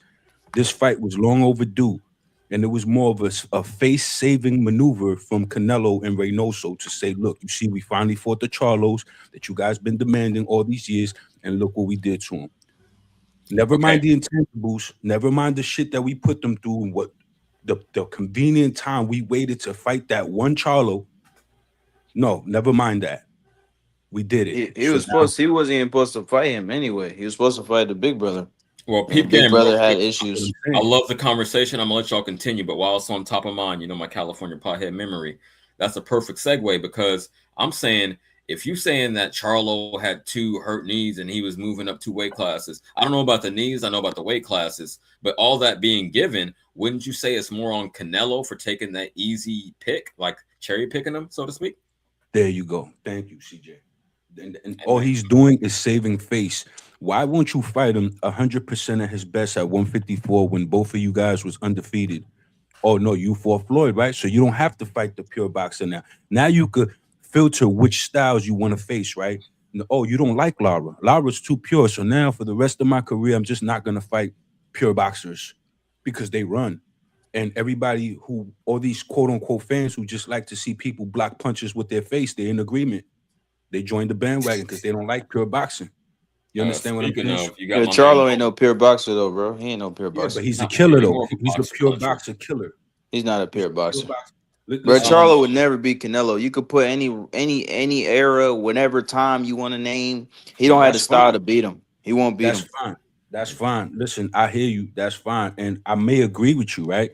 But my thing is, then it should have happened when it should have happened, right? Shouldn't have happened damn near 12 years later with this dude as a shell of himself, clearly overweight, chubby. You see the stomach. You get what I'm saying? Like this dude wasn't himself. You know what I'm saying? What do So you mean he to was a choose shell of him, himself, man? What are you talking about? uh, Charlo was. Charlo want to sell himself. Charlo When came have you off a seen him challenging knockout his numbers versus before Brian that? Castano. No, Yeah. I know, and he almost got knocked out in that fight. If you remember, he had a I hard thought I fight with thought he Brian lost the Castano. first fight. I thought he lost the That's first what I'm fight. saying. This is what I'm I trying to thought explain Castano to you. won. But This is still, what but I'm trying still, to bro, explain. Styles make fights, bro. Styles make Styles fights, man. make fights, That don't exactly. matter. That don't And we matter. talking about a guy who was clearly on the decline already, having life and death wars with Brian Castano. As good as Castano is, there's levels to the game. We talking about Jermell Charlo here. We talking about years of a dominance at 154, one weight class, so it doesn't seem so dynamic. It kind of becomes a blur because it's only one weight class, right? It's only probably one or two belts or whatever, right? But and then eventually one time undisputed after the Castano fight. Look how long that took, right? So you don't regard it, right? But if you look at it, he's been declining. If you really pay attention to the Charlo, like throughout that whole time, he was declining, looking less and less and less. And then you get to the Castano damn near beat him. You understand what I'm saying? And then the rematch happens. Charlo edges it out, so you give him respect. This is the old dog coming back and showing you he still got it, right? But look at the narrative. The old dog coming back, showing you he still got it because there was some decline. He is the older dog. There is some decline. And now is when Canelo chooses to make him jump two weight classes after his longest layoff and shot knees. And he's Look, supposed, Canelo was supposed to fight his older brother, bro. So I know that. and the older brother fell out, so he fought the little one. That's not his I fault know though. You that. can't blame No, Canelo for that listen. shit. Listen, no, You you can't can blame him because for that. Canelo could have And just then no, listen, on top of that, bro, could have fought anyone else. the way people rate Charlo, bro, Before to me he was Benavidez. overrated fighter. 154 was a weak division at that time. He could have When he fought had his reign, Benavidez. 154 was weak. He lost to fucking Tony Harrison. Tony Harrison, bro, he don't have great stamina. He's not a durable fighter. How the fuck did he lose to him?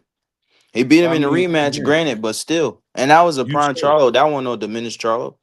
no, you said it Go ahead, go yourself. ahead. Styles do make fights, right? Jarrett Hurd lost to guys who I thought he would never lose to. You see what I'm saying? A lot of things go into these fights, man. On any given night, somebody could rise up and be great. You know, I didn't think Jesus Soto Kairos was going to knock Andre Berto out. I didn't think Robinson Castellanos was going to knock Yuriorkis Gamboa out. You understand what I'm saying? These are guys with a high amount of losses, knocking out elite level fighters at one point that reigned with their O for years. Styles make fights. I can't account for every single night Jamel Charlo ever had. But if you look at the general gist of his career, he was always one way. You knew what you was getting with these Charlos, man. And you knew you wasn't going to get that in the Canelo fight. Now, you said he wanted to fight his brother. Okay, the brother fight fell through, so fight David Benavidez. Give your man his shot. You know? Yeah, he didn't Boom. want to fight I Benavidez. He agree didn't with want that. to. Okay, you see what I'm He didn't saying? want to You see fight what I'm Benavidez.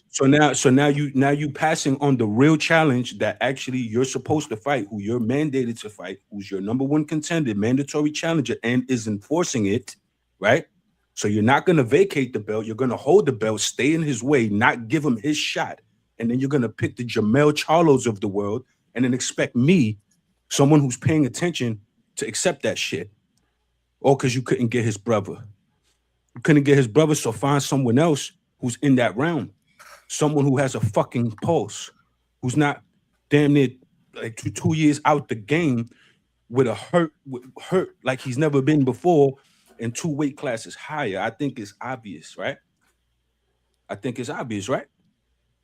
Pick someone closer to where you at. Don't blow this guy up because he's Yeah, gonna be but a shell. bro. But what the way Canelo lost his last fight, that destroys your argument, bro. I know you're No, gonna say, "Oh, Crawford's a great it, fighter," but it still, that doesn't. doesn't matter. He fucking It went does. him two It does matter. weights. It He went doesn't up matter. champ, two because he weights went as up. well. Nah, Exactly. he should have Styles. smoked the smaller guy. He should have beat the smaller guy. That's what should have happened. Crawford shouldn't have Again, won that fight. In all reality, he shouldn't have won the fight. Glad he look, did. let me I tell you took him on something. the Let me rack tell But you. he speed. did. But he did. Look, check this And we out. and we put money on him because we know how good he is. But in reality, he I wasn't put supposed money to on him, win. yeah. No, he was supposed to win. Hell yeah, he was supposed to win. Canelo is a guy who started his career at 140.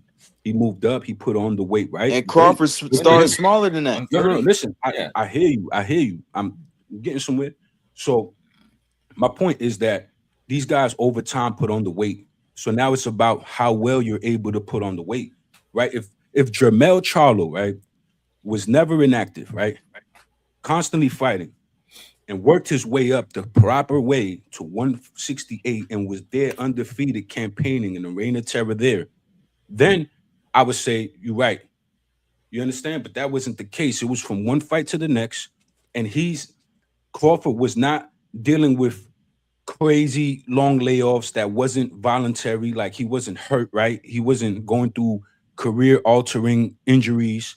You understand what I'm saying? Like he wasn't going to do things that made him decline, right? He's still Crawford. He's still that great fighter we know, and skill for skill, he's better than all these guys. Canelo never seen nothing like that. Not even Mayweather, not even Lara could switch hit like that. That was a style thing. He perplexed Canelo. Canelo did not know what to do because every time he tried to let something go, he was getting popped with something strong, hard, straight, and he couldn't do nothing really back. What was All he right, able to champ. do? I've heard y'all's opinion. I'm not trying to cut it short, but we're going to get back to the Spence thing. But Yeah, before go we do ahead. that, welcome the new panelist, Solid as T, to the panel. What up with Yo, you, champ? what's up, T?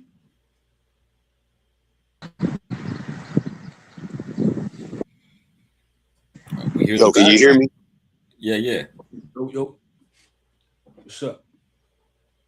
Go ahead, man. It's muted now, Chant. Yeah, you I don't know muted. if you're talking, but it's muted now. Well, if not, I'm gonna move on with the interview. But shout out, Solid. Go ahead, Solidus. Yeah, what's good, CJ? What's the word? Hey, man. Right now we were playing the Spence interview. Then it started to go into Charlo, and because Spence is coming back, right? Let me put context to it. This is Spence's big comeback, right after like 3 years. Then we started talking about Yeah. Charlo comeback and all kind of shit. But let's stick to the topic. Spence and his mindset going into this. We're playing this interview with him and Sean Porter. And just trying to get a feel for what we can expect from Spence moving forward. It sounds like he's focused. Sounds like he reset. He took the time to do so in a healthy manner, and that's where I'm at with it. You got anything to say about that? Yeah, I mean, 3 years is a long time. There's a good and the bad side to it. The good side is he should be fully recovered from any trauma he took. The bad side is age and inactivity, so he might be rusty. That might hinder him from being able to perform at a real high level. So we got to watch for that. But so it's a good and a bad side to it. But we'll see what happens. I feel you, champ. All right, I want to take a quick moment to acknowledge my man, Peace to God in the chat. Say, yo, CJ, what's up? I'm glad you over here, champ. Tell your homies, whoever you know like boxing, likes and subscribe. The shit is moving, man. The movement is moving. As long as I'm consistent and going damn near every day, we going up, man. I just came here to chop real boxing. And shout out to the supporters again. Rob the Barbarian and Serrata hit the Cash App. If y'all want to join them, it's at the bottom of the screen. $ CJ Rich 2026. But we're gonna continue with the interview, and then I want to get back to the panel because that's what makes it interesting to me, chopping it up in real time with other boxing fans. But we just got to put the context to the conversation. So without no more delay, let's get back to this Spence and Sean Porter interview. Fair use.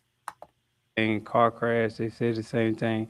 And they're gonna continue saying the same thing, and they just added fuel to my fire. One more thing about the layoff, right? Sometimes too much time. Sometimes it's too much time, and Yeah. what makes you feel like you didn't take too much time off? Because I was also active, and I was also active as far as playing soccer, training, playing soccer, and learning soccer. Going to the gym. Interesting. Maybe he means to help his footwork. We'll see. That's interesting though. Fair use. Run around, just doing stuff, just being active, and a lot of the vices that I had in the past. I don't drink anymore, so just a lot of stuff that was slowing me down. It's not anymore. It's not being a vice. I'm more with my family, if I'm not with my family, I'm probably training somewhere, or I'm probably traveling, seeing the world. I played basketball with you. I know you played football growing up. Yeah. What made you choose to pick up soccer? My kids. Oh, okay. All three of my kids play soccer. My two daughters been playing since they was like 5 and 4 years old. My son, he's 5 right now. He play. My girls play year round. They play club soccer, and I just wanted to learn the sport. I don't want to be out there, yelling and telling them to do this and do that, and I don't know anything about the sport. Right. So I just, got a personal trainer, and just out there work 2 hours a day, 1 hour a day, and just, learning the different styles and techniques, and it also was helping me on my footwork and balance and everything too. So, got to be a mind reader. Yeah, the footwork, absolutely, and that's interesting. But I have some homies. Like all my homies have kids, right? I'm the lone wolf out here at age 42. But I say that to say this: they get their kids into soccer because we played football and shit growing up. And it's a lot safer, and definitely a lot safer than boxing as well. So that's interesting. I'm glad he's got his kids in a semi-safe sport. It's still going to be physical contact, but that's cool. That's what's up. Yeah, I got to chop this up. I can't just let it play. Anyone got anything to say? You think the soccer will help him with his footwork and be a little more swift on his feet? Because he did seem semi-flat-footed. He likes to plow forward, but especially in that Crawford fight, it seemed like he was getting caught off balance, champ. So y'all got anything to say about that? Yeah, I mean, I think that's a good look, but as I'm hearing him talk, right? I never heard this, so as I'm hearing him talk, it's like new things is popping up into my mind. Like, are you overtraining? That's not good, You don't want to do that going into your first fight back. Don't overtrain. Don't. Hopefully, it's just something he's just doing with his kids and not like Roy Jones when he was playing basketball that time. And, Well, he said an hour or two a day, which for a professional athlete, I don't think that's excessive. I know he's boxing on top of that, but I think he seems like he's being balanced, man. Like, I don't know. I read people pretty well. It seems like he's balanced, man. He's like reset himself, So which is good. Yeah. That's the only thing that could fuck him up, the mindset, And I'm assuming that his mindset is right, But if it's all that's how it's coming across to me. Yeah, me too. That's what I'm saying. But I'm seeing him, and it's like, dude, make the right decisions. You don't have to do too much. Just pick the ball back up. Don't alter it. Don't customize it. Don't add smiley faces on the basketball. Just pick it up, start bouncing, and keep playing your game. Okay. With that being said, I hear you. But with that being said, since this is the one piece I did watch all the way through, shout out my man Just Dude for playing it yesterday. I'm gonna say it like this. He said later in the interview that he felt Derrick James took him as far as he could go.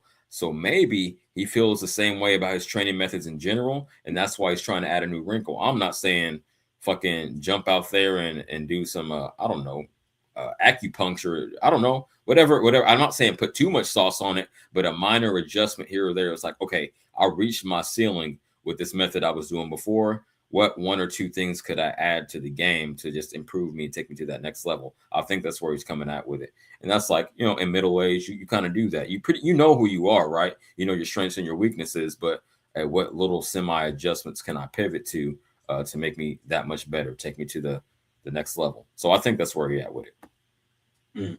I think, that's good. But, I don't like seeing fighters change. So I don't want to say late because he's still young, but like, he has a age career, like a long career. Been doing this since a kid, and he's been fighting this way. Tweak certain things and all that, but I don't know. I hear you. Minor adjustment, not a full overhaul. You don't want to rebuild the engine. You just want to get a tune-up, no tootie. Yeah, it'd be hard to do that. Like just to switch up everything about your style, and then you get hurt like that. You know what I'm saying? Like, yeah, it's a risk reward, most definitely. All right, let's keep pushing. Fair use. It's two things that I feel like was going right because I was learning soccer, which I like a lot. Right. And I was working on like my balance, footwork, foot movements, and things like that. Right. You get back in it. Derrick James is out. Ronnie Shields is in. What prompted you to go to Ronnie Shields? Just here we go. I mean, I definitely liked his past work, especially with Jamal. He likes Evander Holyfield and guys like that. But You know, he incorporates the jab. He incorporate more head movement, and you know, no knock to Derek, but I feel like he took me as far as he could take me. Because if you study fights, if you look at myself in the amateurs and you look at me when I first started professional, what can you truly say that changed about me when I got older, when I'm 35, 34, and nothing changed? Like, You heard Porter briefly say when he said that, and it was obviously a professional boxer at the top level, former world champion, had that BC belt, and he agrees that he saw a limit to the ceiling that Derek James could put on Earl Spence. So let's let him I think continue. yeah, go ahead. No, go ahead. Go ahead. I think he was just being cordial. I don't think you want to get argumentative. It's kind of like when Braylon stopped the fight with Wilder and Wilder fired him. I think that was more Wilder not checking himself, just like how I think this is Spence not really realizing that it's because of who you had in front of you and your own decisions that a lot of this happened this way. Like Derek was doing great. He did great work with you. He got you there. You were the He man. was trainer of the year a couple times, if I'm not Yeah, mistaken. So I understand it, but we're not gonna deflect and put it on Derek the fact that you were drinking and living a certain lifestyle that cost you, and you happened to just be matched up against the greatest fighter of this generation, of this era. You know what I'm saying? And he did that to you. You know what I'm saying? So well, we're not I gonna don't put that think on he's Derek. throwing him under the bus. Let me say this: I don't think he's throwing him under the bus because before he said all that, he acknowledged, "Oh, I had some bad habits, I had some vices. I don't even drink no more. I'm just, spending time with the family." So he's cleaning it up. He's taking accountability, is what I'm saying. But then he's also acknowledging that maybe a different approach could be beneficial. 150 or solidus. You want to speak on this? Yeah, I mean, I kind of somewhat co-sign that. Like, yeah, like he probably sees that doing something different this time may be beneficial. You know what I'm saying? So he's like, I'm gonna do that. That's kind of that's kind of where I'm at with it. You know. Nothing wrong with adding a few adjustments. How That's about not you, wrong. 150? Hold on, brother. Give me a second, man. Hold on. You got it. I'm Yeah, gonna y'all keep chop cooking it here. up. Y'all keep cooking, bro. Hold on, bro. We got It, it. We it's got it, champ. it's nothing wrong with it, right? But here's the thing: for me, the reason for something is more important sometimes than the something, right? You're thinking like if he would have said it this way instead, I would have not have had a problem. If he would have been like, you know, maybe I could have used a different style going in, or maybe after so long, I could have did some changes sooner and stuff like that. But really, it was my lifestyle, my drinking, and that was, like finish it off like that. Say the training thing first, you know, make quick work of that, like the way he made quick work of his lifestyle choices and shit like that, and then harped longer on the trainer thing. You get what I'm saying? Now I'm with Ronnie Shields and blah blah blah. Listen, you were in good hands then. You are in good hands now. It's about your decision making. You could get with Ronnie Shields and 20 other good trainers, and if you keep acting like that, which was the real problem, you're gonna get fucked the same way. You yo, know? yo, that was very explicit, but I understand what you're saying. Real quick, I My got to bad. acknowledge My my man D bad. Allen for My hitting the bad. cash app. Hold on, real quick. I got to acknowledge the supporters. D Allen hit the cash app. Salute to him, Robin, Serrata. But shout out all my supporters. Spread the word, man. We talking real boxing over here, and y'all see it. I'm keeping it very real, not coming with narrative, and I'm letting everyone speak their mind. There's nobody cussing each other out up here so far, so it's good. It's good. That's a good chop. My bad. I hear you. I slightly disagree. I don't think he was throwing them under the bus. I think that Porter just posed the question and he said, "Why did you feel like you had to switch trainers?" And the nigga addressed it honestly. So, hey man, say man. But other than that, are we waiting on 150 to get his audio right? We're gonna keep pushing. But I appreciate all y'all for pulling up. Fair use. I'm still doing the same thing. 1, 2, 1, 2, 3, same rhythm. Still throwing my punches the same and everything. So I just feel like he got me to a certain level, and he had maxed out. He couldn't take me any further, and I feel like when I'm in the gym running, it's just it feel like it's just brand new. Like I'm brand new at the gym. Like I'm just learning different things. I'm working on different things, and I felt like I needed it. I felt like a lot of fighters they try to be too loyal, and then you try to stick it out with a person, and you know you should leave that person, but you know you just nah, I'm gonna stay with them, be loyal to them, this and that. But I got the issue in life not to a trainer, but sometimes I don't know when to quit, and I've been learning that in the past few years. Yeah, man, same man, crazy. you know things happen for a reason. Now with Ron, and I feel like it's gonna show that I got way better and I definitely improved. You feel like there's been evolution already since you've been Definitely. with Ronnie? Yeah. Any thoughts of going to Kenny Porter? No, I'll just play. I'll just play. I'll just play. I'll just play. To that point, you have Tim Zoo in Australia.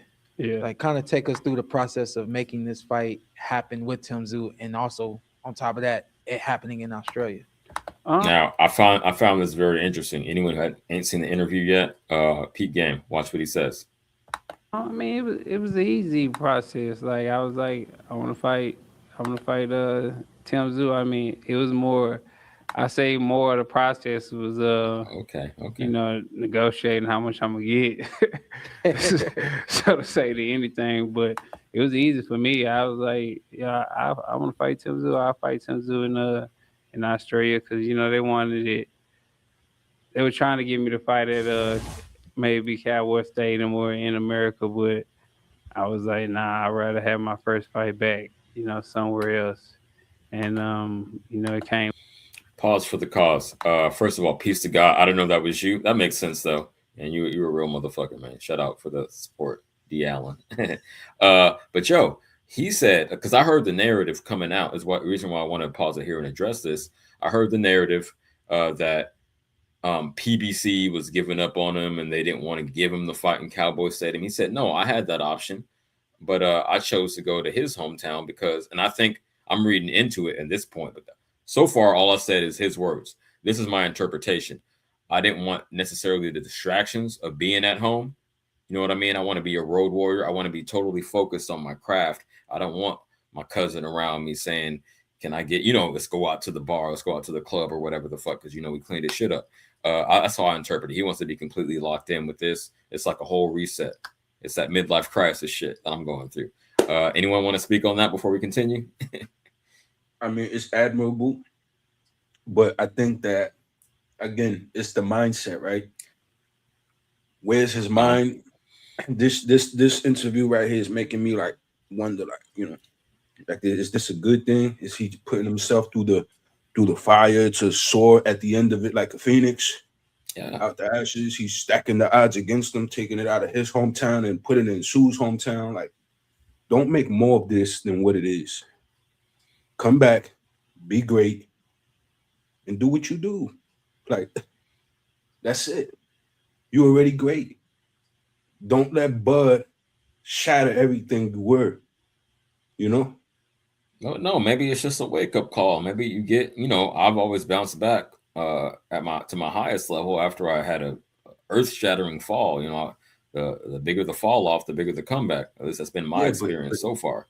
And I think I understand this, but I think he's having the same mindset because we're somewhat a similar age. But he's like 37, I'm 42, something like that. And yeah, I think he's trying to thug it out. And like, I say that to say, yeah, a wake up call to get your shit rocked might be a good thing every once in a while. So that's where I'm at with it. I just feel like, you know, just go into the fight, bro. Get the work done. Do what you've been doing your whole life, what you're known for. It's already second nature to you. There's no puzzle here to figure out. You're already great enough. You're one of the greatest welterweights. You know what I'm saying? Like, what you did there is like, know who you are. Like, right now, I'm starting to feel like he's like looking for himself again. You know, he's on the road. There's no easy way out, right? Like, dude, you're good. You're going to fuck him up.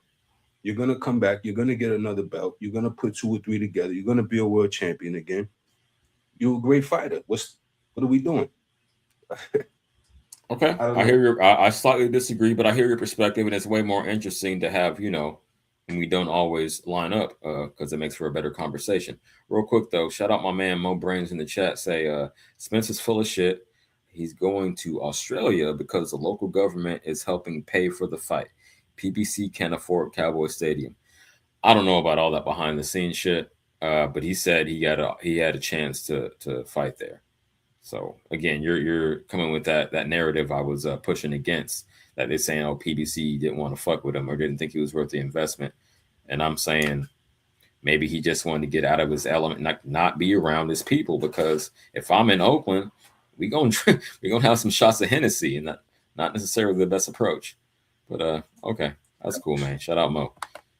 Bulbous in the chat say, I feel Zoo versus Spence will be a war. It should be. It should be a slug, like I say, a slug fest, a thug fest. I was watching some Zoo highlights the other night. You already know Spence is coming forward and applying pressure, and I saw fucking Zoo going at it, not quite in the same way. You know, he's using a little more angles, but he's digging. You know what I mean? These dudes are throwing. So yeah, a stoppage. I'm gonna predict a stoppage initially.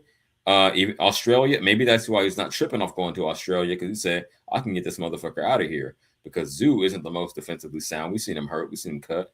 You feel me? So yeah, man, I'm predicting a stoppage, and I slightly lean towards Spence. But yo, let's continue. Came up Tim Zoo, and I definitely take that fight. After the Hold on, card, CJ, let me say this you were real quick. saying, I'm not coming back again.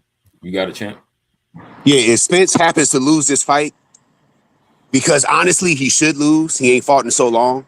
The rush should be there, and Tim Tszyu is kind of fresher. He's been fighting. He's been more active. So Spence should lose realistically. But if Spence does indeed, I mean, he can still win despite that, but he should lose. But if he happens to indeed lose, his career is over. It's a wrap. No, for real. This should be, if he can't beat Tim Tszyu, this should be his last fight. And I'm just keeping it real with you. Champ, just only two losses at the world championship level, and you finished, huh? That's well, I'm going more off his age. I mean, it don't really, like, you're late 30s now, and you're going to keep fighting after being inactive for 3 years, and you can't beat a guy like Tim Tszyu. And then I keep looking at your age, and you guys probably going to disagree with this, but late 30s is kind of too old to be professionally boxing. I know that sounds crazy because you've seen guys do it, so you're probably going to disagree with that. But if you think about it, that's kind of too old to be still fighting. And then you look at his circumstances, you would see why I would say he should probably retire. Like, it would make sense. But you've seen other guys fight at late 30s, so you're probably going to disagree with that. Well, not because necessarily just because I've seen other guys do it, but more to put more context on it, put more nuance on it. The dudes that are at that top level, and this will determine if he's one of those dudes, right? The dudes that are the top, like world-class level for real, A fighters, they can do it. The Bernard Hopkins, the fucking Terrence Crawford, these dudes have the longevity, right? So this, I guess that'll determine that. I'm not saying it's out of the question for him to fucking lose. The inactivity is definitely a huge deal, but if he got his mind right, he got his body right, and more importantly, his mind right, I wouldn't put it past him. Because Tim Tszyu, while he is definitely a threat, he's not like some unbeatable fucking monster. So it's doable. To say that his career should be done if he takes the L, maybe in the sake of his health and just, go right off in the sunset with the family, but it might just be like a roadblock. And again, he is getting up there, I'll acknowledge that, but I would look at it more of as like a roadblock, like, okay, let me actually rebuild myself instead of going back off top and taking that, semi top level challenge, dip down a little bit since I'm working on some things, adjusting my approach, new trainer. And I think he should still have like 2 to 3 fights after that. I could see it, not should, but I could see him having 2 to 3 fights after that, even if he loses.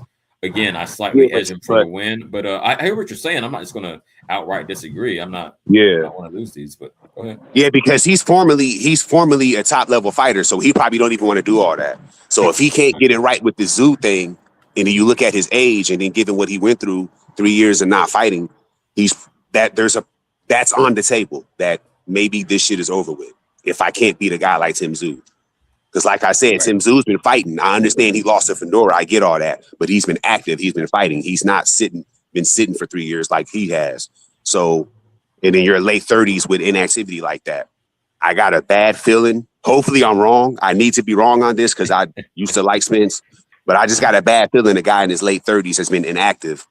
He fuck around and might get BTA based off that. I mean, that's possible. It's possible. For those that understand how boxing really works. You know what I mean? I get it. That's one of the ways it works, right? Go that way. But that's the thing, right? Spence is elite, right? Muscle memory. He was not just an average fighter in his day, right? So him getting Nah, off the he's couch, he's elite guy. Yeah. yeah, it's not the same thing as someone else getting off the couch, right? His muscle memory was enough to earn him world championships. You know, it's like the shit he done. That's what he's going off of. So now I get what you're saying. Tim Tszю's tough, good fighter. You know what I'm saying? And he should do good. You know what I'm saying? But like, I don't know. Just real quick, either J Money or Solidus got some like maybe wind in the background. If you could go ahead and clean that up, I would appreciate it. I'm indoors. That's not me. So I feel like Spence, like it's in his hands. You get what I'm saying? Like it's not even about the trainer. It's about him and his mindset, right? And like I've seen guys fight and rack up losses upon losses. Look at Roy Jones. Oh, Roy Jones, Tarver knocked him out. You know what I mean? Oh, Glenn Johnson, that's over for Roy. Oh, fucking, what was it? Dennis Lebedev. Oh, it's over. Enzo McCarry. Oh, it's over for Roy. What he keeps doing, coming back. Just recently lost to a fighter, MMA fighter in his pro debut, Anthony Pettis. These fighters have something in their souls that's going to make them come back. So it's like, Spence has that too. He could have retired now, right? If it was just that simple. No, he's a fighter. He's going to keep indulging that shit, bro. Look at Floyd now, 48 years old. Look at Pacquiao, 47. Fighters that still got it going to fight. Look at Paulie Malignaggi, bare knuckle, 40-something years old. Like, and Spence is a fighter like that. And this is his income. This is his lifestyle. He don't got other businesses. He don't got other shit that's going to sustain his life when he's 60 plus. This is his income. He has to fight. You understand what I'm saying, bro? Like, so there's no retirement. Like, there's no retirement, bro. Like, I don't think so. I think what I'm saying is I'm going off of winning because you want, if you're going to fight, you want to win. Roy Jones took too many losses when he couldn't fight at a high level anymore. And I believe he kept fighting because he just didn't like that he was losing. But some fighters might say, you know what, it just ain't working no more. I just can't do it. It's not like it was when I was young. I might have to get out the game. Honestly, I get what you're saying, and I'm not even mad at that. But I can honestly see Spence doing that. I can honestly see Spence saying, man, it ain't 2017 anymore. You know, I couldn't beat a guy like Tim Tszyu. Because I feel like Prime Spence was smashed on Tim Tszyu.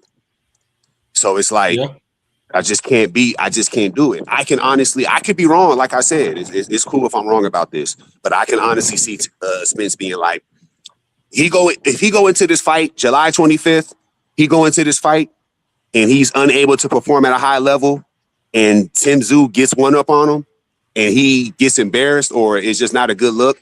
I can honestly see Spence saying, I had a great career. I got my kids. I'm going to go ahead and just get out the game.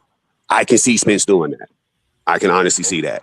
So we'll hope, CJ is saying that he got Spence winning, and I can respect that because Spence was a great elite fighter when he was at his best in his prime. So I actually agree with that. I would like to see Spence win also. But let's say that happens. I can see Spence walking away. And that would make sense given his age, is what I'm saying. Because the only fighter that I couldn't tell, if I'm wrong, somebody going to correct me, but Floyd Mayweather was the only fighter that was able to go from young to old and still be dominant and still win. If I'm missing somebody can put that out. You missing Hopkins. Yeah, Hopkins. Not like Mayweather, though. Mayweather was like 34 fighting these young boys, and he wasn't really getting clipped for real. I mean, yeah, get hit every now and then, but he was still dominating these guys, and he's like 33, 34, 35. You know what I'm saying? Hopkins was doing it, not quite like that. Yeah. But Hopkins, you can say that, yeah. But Mayweather, like I said, he's probably the only boxer in modern history, let's say modern history, where he went from young to older and he was still elite. There was no decline. There was no, he might lose this fight. He was fighting younger guys younger than him. A 36-year-old outboxing young dudes like that. Like, you don't see nobody really doing that now. When Hopkins was 36, though, to be fair, because I'm not a Hopkins fan at all, but, to be fair, when he was 36, he was fighting the likes of Trinidad, De La Hoya, you know what I'm saying? The Pavliks of the world. He still had a long... Yeah, he did. You know what I'm saying? And he outclassed some of those guys. Because I remember when he beat Trinidad, everybody had him losing that fight and he still won. Yeah, that's true. So I agree with that. If we're putting them parallel, Hey, bro, Hopkins and fucking Floyd are anomalies, man. You know what I'm saying? Yeah. They're Oh, absolutely. anomalies. Hopkins, Duran, Pacquiao, any guy fighting fucking 40 plus, 38, 36. That's just an anomaly, bro. Spence ain't doing that shit, bro. He not doing that. I don't even think Spence is on that level of those guys, bro. He's not even on the level of those guys, bro. You guys blowing this out of proportion. Like No, Spence is a man. good Hey, fighter. check this out. Check Spence this is a Not out. good saying Check he's this out. gonna fighter, but fight he's past not on that 40, level, 150. brother. No, I'm Respectfully. not saying he's gonna fight past 140, 150, 40, 150. I'm not saying that. Like, just so you know, that's not my claim. And let me ask the guy that was just talking. Okay. So, I'm assuming you heard what I said. If Spence gets in this fight and he's unable to perform at a high level and he loses and it's kind of embarrassing, could you see him like walking away? I could see him 100%, going. absolutely. Especially if you I lose could to see a that. license Okay, Tim yeah. So Zoo. we agree. Okay, bet. Absolutely. No, Because I think that's going who's to you happen. talking? I think if he 150? lose and he can't perform at a high level, I honestly can see Spence saying, "Fuck it, it's over with." Who was you talking to? 150 or myself? Because I wasn't sure. The 150 guy. Talking to That's He's the guy that 150. talking was to just me, Oh, talking. brother. yeah. Yeah, the guy that was So 150. Yeah, that's his y'all name. got it, champ. And I'm not saying that he is on the level of these anomalies, these Floyds, these Hopkins. Not at all. I'm saying again, I got to do the curve, not because I like the motherfucker. Actually, I'm a big Bud fan, but and you know how that beef went down. But I don't hate on him either. I say all that to say grading based on who is in like his contemporaries.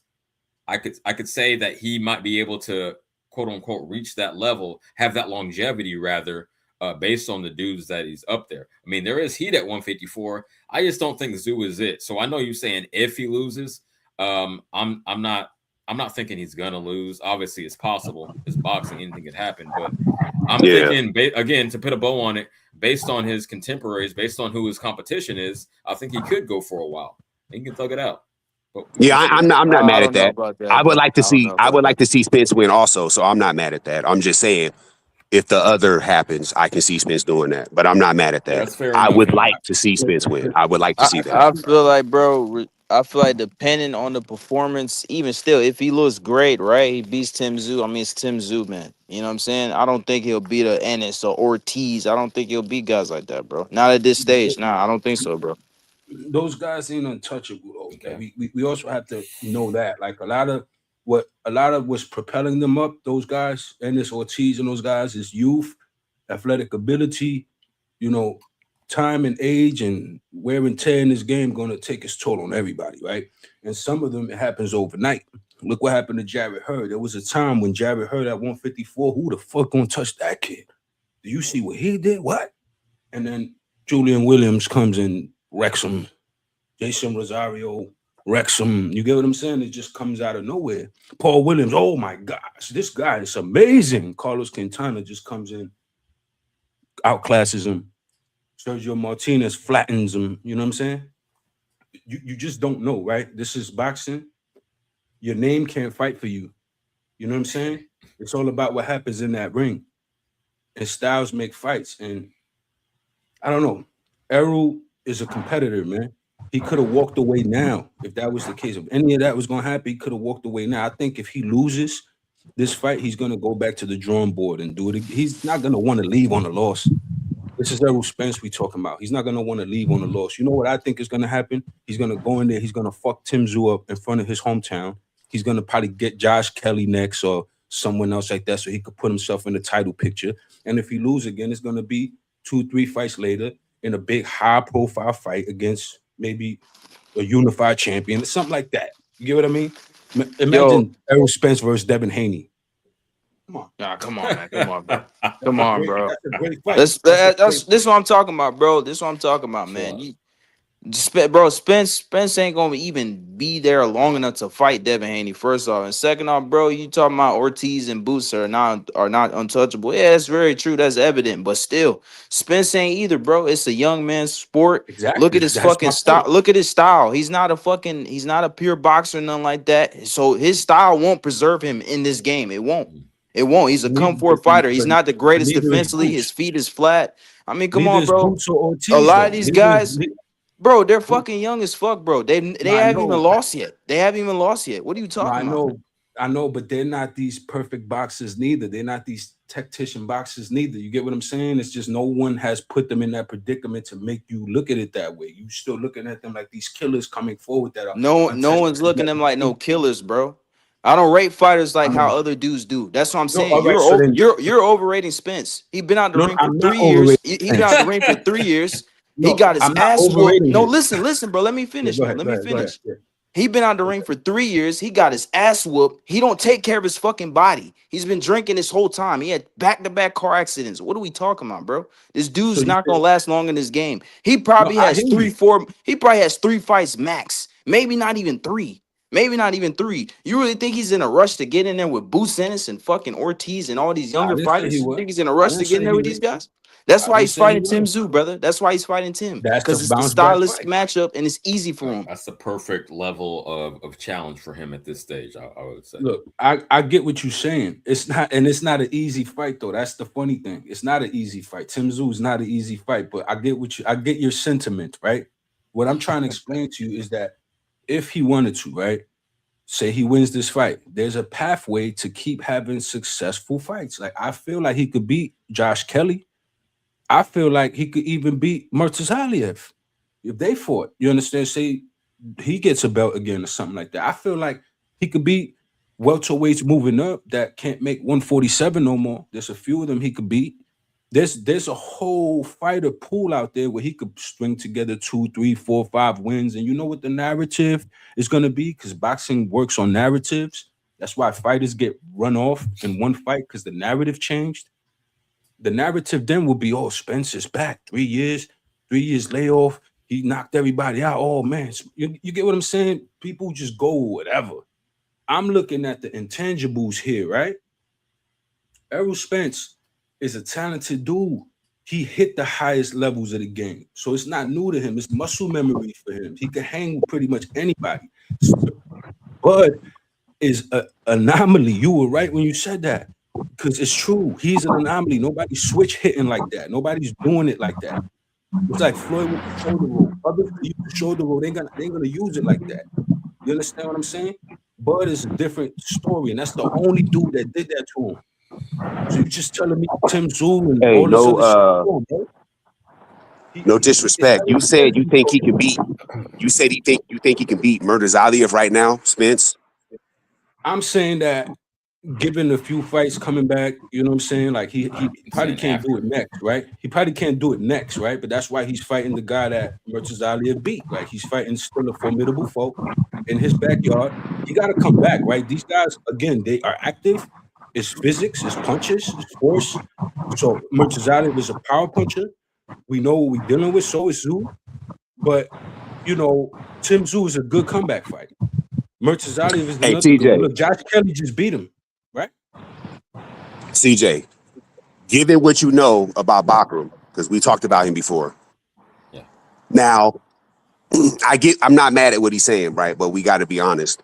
This era of Earl Spence is not beating no Bakram Murtazaliev. I know you could agree with that, TJ. Okay, and I'm gonna be fair, not to ride the fence, but I'm gonna say it all depends on how he looks in the Tim Tszyu fight. Then I'm gonna make my judgment. Go in a vacuum? No. Like as of right now, if that was his next fight, I would agree with you. But I'm leaving the door open to see. Oh, what if he fucking just goes to Australia, mollywops him at the pressure and gets him out of there? Then I'd be like, okay, I respect it. You got a new mindset, a new coach, a new game plan. You playing soccer, working on the footwork. Okay, let me see some tricky dance moves. Let me see you move around a motherfucker. So, I mean, I'm leaving the door open for it, but right now, I would agree with you. Yeah. So going forward, now I think career for career, obviously Spence is better than Murtazaliev, but let's be real. I get what you're saying. If Spence is able to turn back the clock, or somehow he's all of a sudden he's this great elite fighter with good footwork, somehow that happens, right?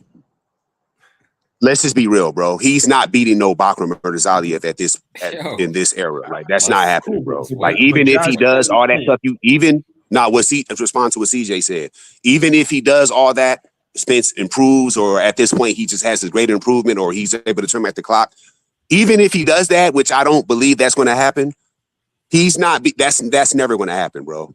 Maybe you take Bachram how he is now back to 2017, yeah, but this version of Spence is never going to beat no Bachram. That's just not I going to mean, happen. Okay, No well, peep disrespect game. to homie, but I just No, find no, that peep out game, of peep that's game, left and field that he I'm would gonna say pass that. the mic. I pass the mic, but this is food for thought. Let me rock out. yeah. All right. We all agree up here that boxing is a great analogy for life, especially for men. Do we agree on that? Yeah, hell yeah. Okay, so as I've gotten older, I've had to add new tools to my toolbox. You know what I mean? Maybe I was going with the hammer. Now I want to drill a motherfucker, in a metaphorical sense. So I'm saying all that to say, I never thought I would be training for marathons or doing yoga and shit, but it's made me a better person. So it's not out of the question. And I know that's way different, but it's analogy, right? It's not out of the question. You could add, be like strong, like, because I was already, on some shit. I was already like, heavy in science and math. But as I've gotten older, I've added new shit to my toolbox that helps me be an overall better person. So maybe switching the trainer and doing the soccer shit, maybe that is the couple of wrinkles he needs to add. I'm not saying it will be. I'm just, I'm adding to the conversation, just saying, consider that. Just because a motherfucker gets older, maybe I'm being biased because I'm getting older, but just because a motherfucker's getting older doesn't mean he can't adjust and still be, improve. That's all. Listen, That's fair. I'll just say this. I'll just say this in closing, and on this, yeah, we gonna find out July 25th. Facts. for sure. Now I think if Spence would have He's gonna just fight the not, same way. Watch, he's gonna fight go the ahead. same exact way. He's not gonna change anything. Nothing. He's not gonna change nothing. I guarantee it. I'm 100% confident in that. Look at Spencer and the amateurs, bro. He even said himself, the way he fought then and now is the same.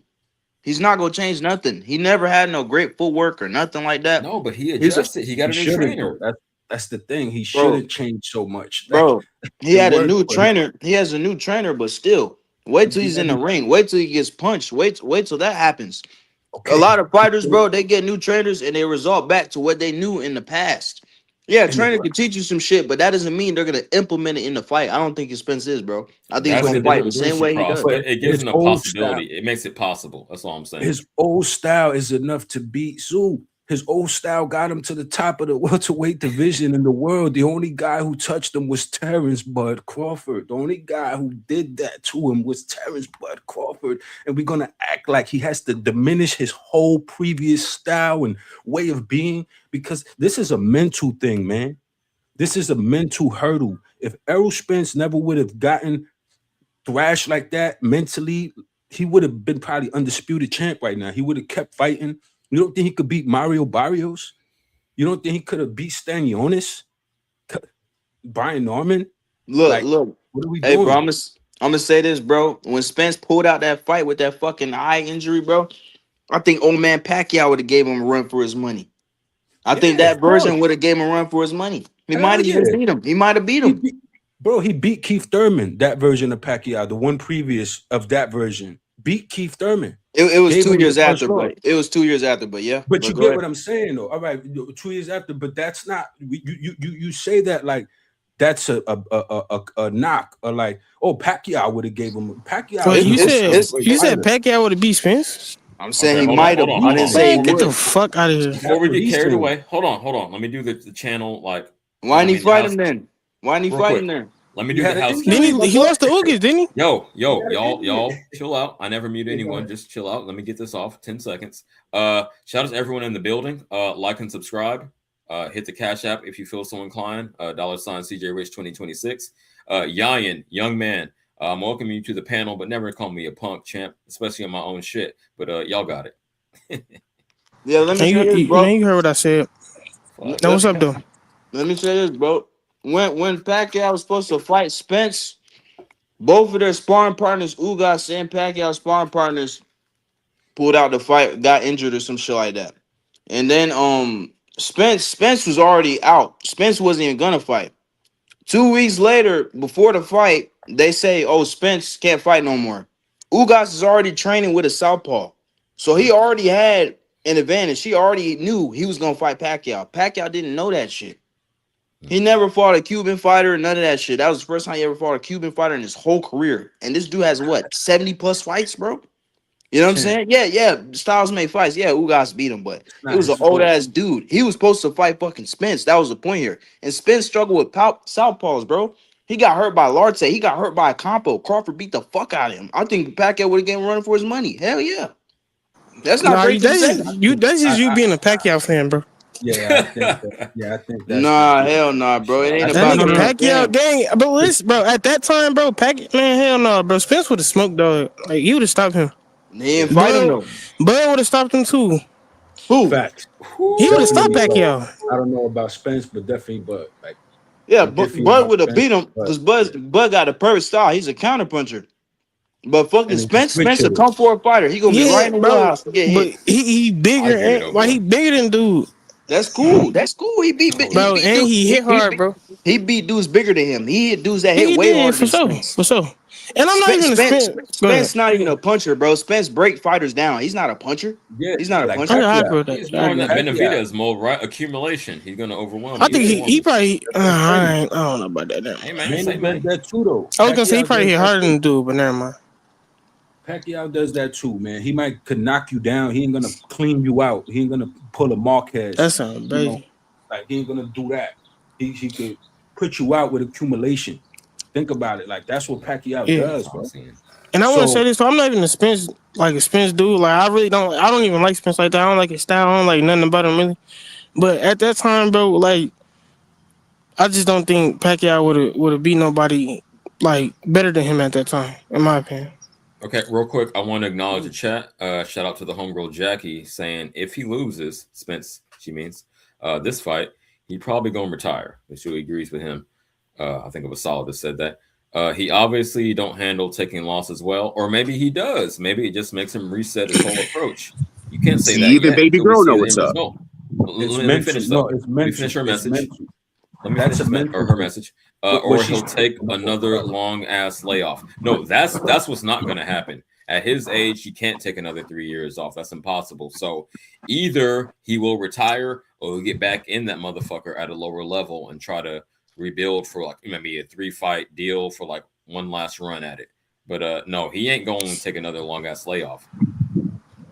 Oh no! But shout out to her because Bad Super Chat's telling me that she knows what's up. So I don't know her name, but yeah, shout out to her. Y'all really think like I'm not gonna say he got zero chance, but y'all think like Tim Tszyu got a chance again? No, I'm not saying Spence got zero chance. What I'm saying is, if, like I said earlier, if Spence is unable to perform at a high level due to 3 years inactivity and age, and he loses because of that, or just loses and he looks bad, and Tim Tszyu gets one up on him, I can see Spence saying, "All right, I can't. It's over," and then retiring. That's what I'm saying. Now, if he wins, I'll salute that. If Spence wins, I'll salute that. And then we can go on. We can move on and we can leave this topic alone. But that's if he wins. But like I said, we're going to find out July 25th. Exactly. We will. But I want to, as a mathematician, I want to put a percentage on it. Let's assume you're right. I'm not saying you're predicting him to lose, but let's just go with that narrative that he loses, right? How likely do you think it is that if he loses, I'm giving you that he retires? I'm gonna say 90%. I'm gonna say 60% he comes back. Maybe I'm tripping. I'm gonna say 90% he comes back, 10% he retires. No, I'm gonna say 90 he retires. This guy don't want to go out on his shield like this that. Dude is crazy, bro. Hey, you be saying some crazy shit, Jay. Good conversation. I mean, hey, listen, 50, it wouldn't work if we all agree, right? No, I'm saying it wouldn't work if we all agree. No, I know, I understand that. I understand. But you know, my thing is this. Look, the reason why I say that, I recognize the competitor in Errol Spence. Every time he's ever lost, he's come back. He's tried to make it right to himself. This guy is a winner. He has a winner mentality. He knows how to win. You understand what I'm saying? Only one person bested him, and that's not easy for a guy like that to take. A guy who's used to being the guy that everybody looks at like, oh shit, there he goes right there. You know what I'm saying? That's who that is. That doesn't just dissipate, bro. Like these guys work hard from children to men to become this way. They don't just want to lose that, bro. Like this is his aura. This is his life. This is real. Hey, look, this is pride here. Yayan, I'm going to continue. I'm actually step away for a bit, so I'm glad I got people in the building to hold it down. But two things. Shout out Clarissa in the chat. I ain't read none of your because you be trolling sometimes. It's funny as hell. Clarissa said depends on how he loses. Oh, so that's some real shit. Yeah, the manner in which he loses would play a factor. And now I want to welcome my man Fun Truck to the stage. Y'all go like and subscribe to him. I'll be right back. Fun Truck. What's up, Fun Truck? And I was gonna, his shit was decent. But I'll say this though, I think like the spin, I gotta see how spins look, bro. After, like I don't know, but like some training footage or something. But the spins, I'm just going off the last spins we seen, bro. I think even that Spencer stopped this Timzu, like easy.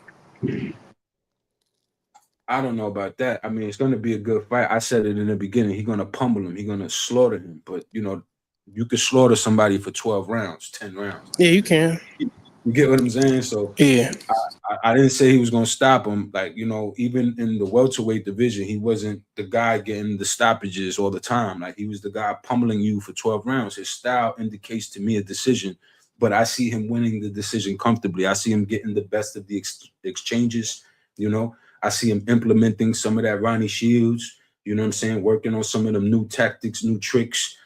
And, you know, he's putting himself, you know, again, I don't know how to feel about him choosing to take the fight in Australia. Like, he's putting himself through the fire, or is he stacking too much on his plate against himself? We're going to find out. But, you know, I see him going into this mentally prepared and winning a dominant decision and going on to fight guys like Josh Kelly, Xander Zayas, you know what I'm saying? Fucking even anybody else who might pick up anybody else there and work towards the Funduras, work towards the Virgil Ortiz, you know, because Virgil Ortiz is not unbeatable. Let me explain You're this not beating none of them dudes, bro. But Virgil Ortiz is not I don't think so unbeatable. either. And I think he has the style to at least compete with a Virgil. You understand what I'm saying? He has at least the style. If you implement, listen, if you take 3 or 4 fights and you implement the Ronnie Shields effect into whatever Errol Spence is or whatever he got left, I think that could be enough to like rejuvenate him somehow. I look at the glass half full with this guy because I realize who he is. I'm with Jay, bro. I agree with everything he just said. Hey, Earl Spence, bro. Of course you do. Earl Spence was getting punched up by Ugas. Ugas got no power. This dude Spence said he thought his teeth flew out his fucking mouth. Getting punched by Ugas, bro. What do you think Ortiz gonna do to him? He catch him flush.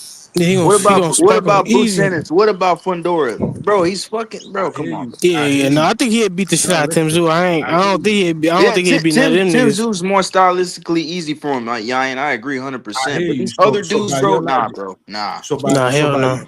So by your logic, then how would Mosley Jr. do against Virgil Ortiz? You get what I'm saying? Because he just knocked the guy out who went life and death. Touche. That's touche, Loki. Bro, he moved up. He moved up to fucking 160. No. He never fought. Man, he was bigger than Mosley Jr. though. I hear you, but here's what I'm trying to say. But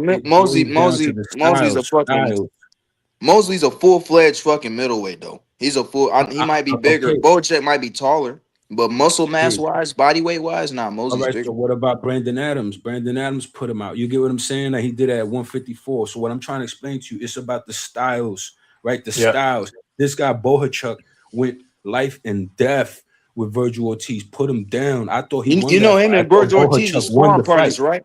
They were sparring partners. They sparred in the same camp. They sparred many rounds together. Of course, he's gonna know the style. Come on, bro. I thought Bohachuk won the fight. You understand? I did too. I did too. So he arguably lost to Sergey Bohachuk, and we talking about Errol Spence can't touch this undefeatable kid. You know what I'm saying? Because he's so strong and gifted and physical.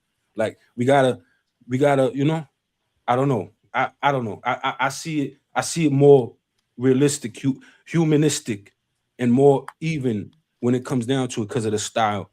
Errol Spence has a winning style. Nah, bro, you just living in the past, bro. I'm telling you, it's a style thing, bro. All right, bro, so am I living in the past? Hey, Yayan, before you came here, these niggas was comparing this shit to fucking B-Hop and Floyd and all this goofy ass shit. What? I didn't do that. Stop it. No, listen. Spence ain't on that level, bro. Spence ain't on that level, bro. Well, Come on. Hell no.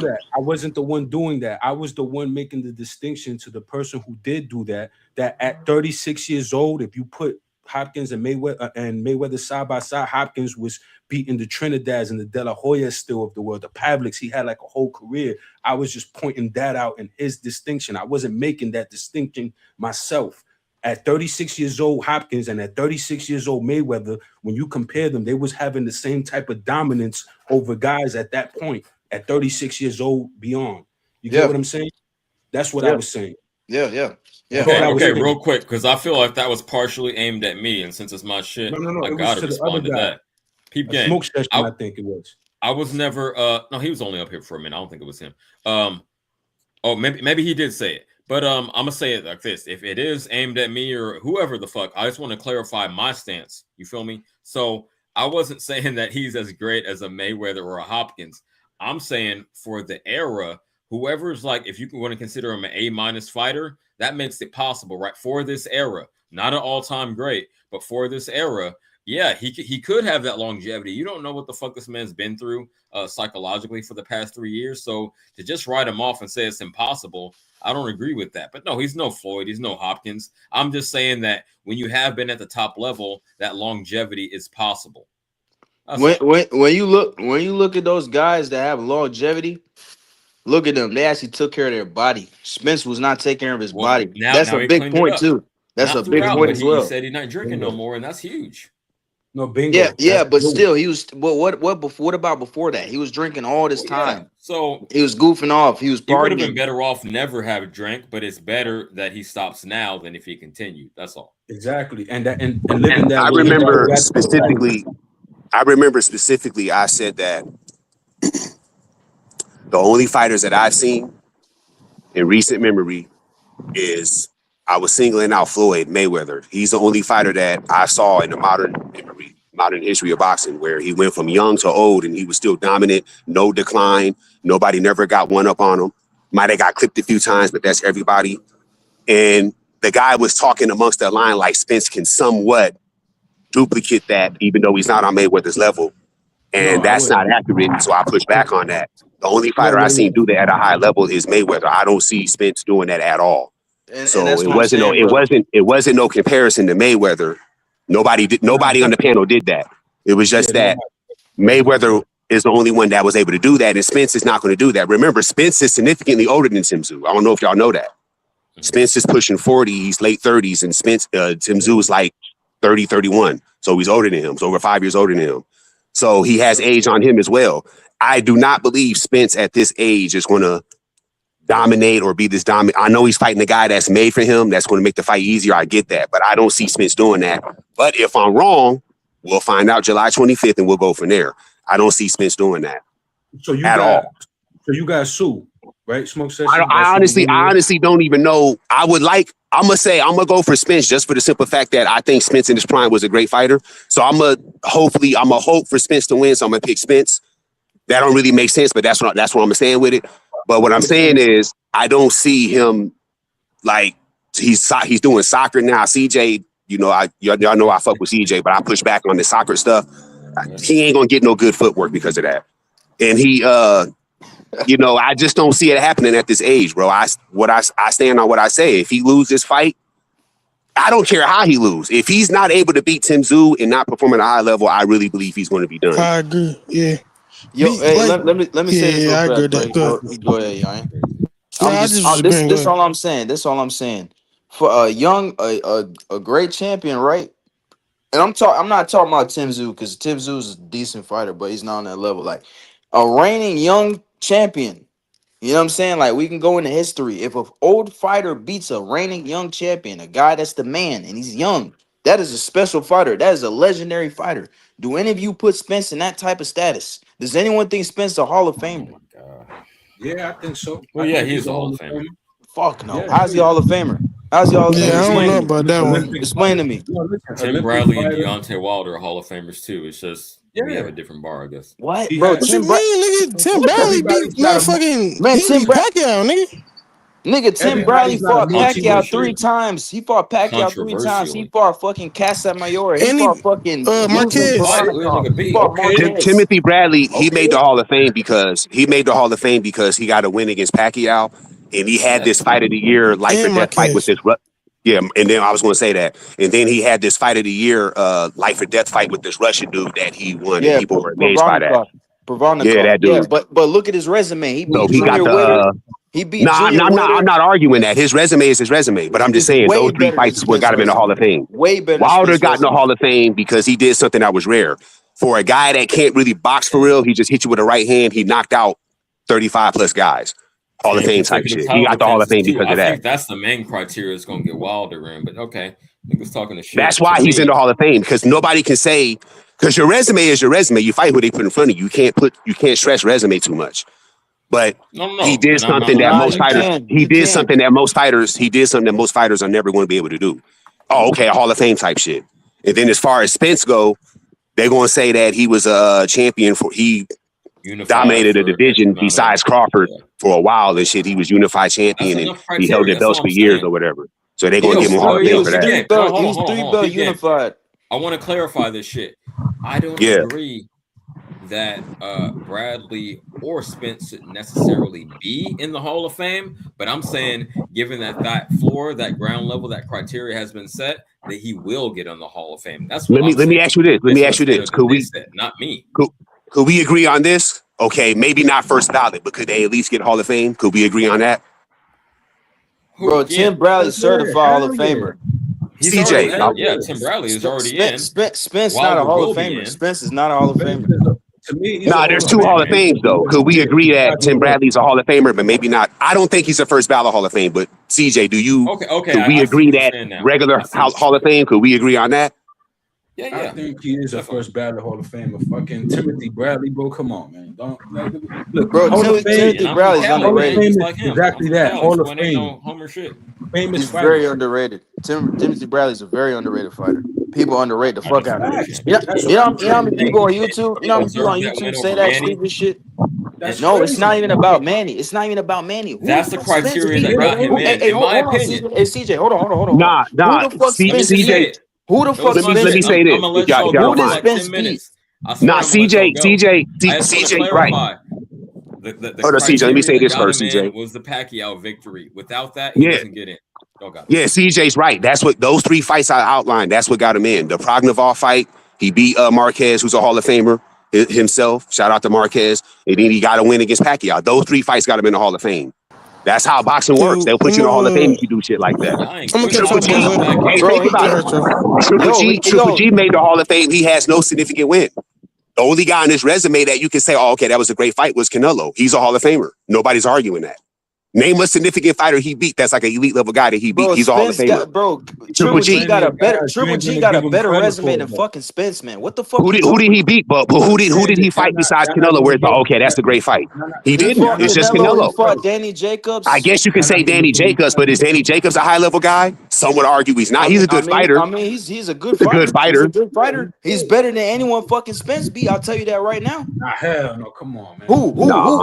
Come on, bro. You do dick riding, man. Nah, hell no, man. I'm not gonna let you get away with this. We could break this shit down. Break it down. Break down the resume. Break down the resume of fucking Tim and fucking Spence. Spence's resume now, just so I go ahead. I don't want to freestyle. They about to go at it, so I'm gonna fall back.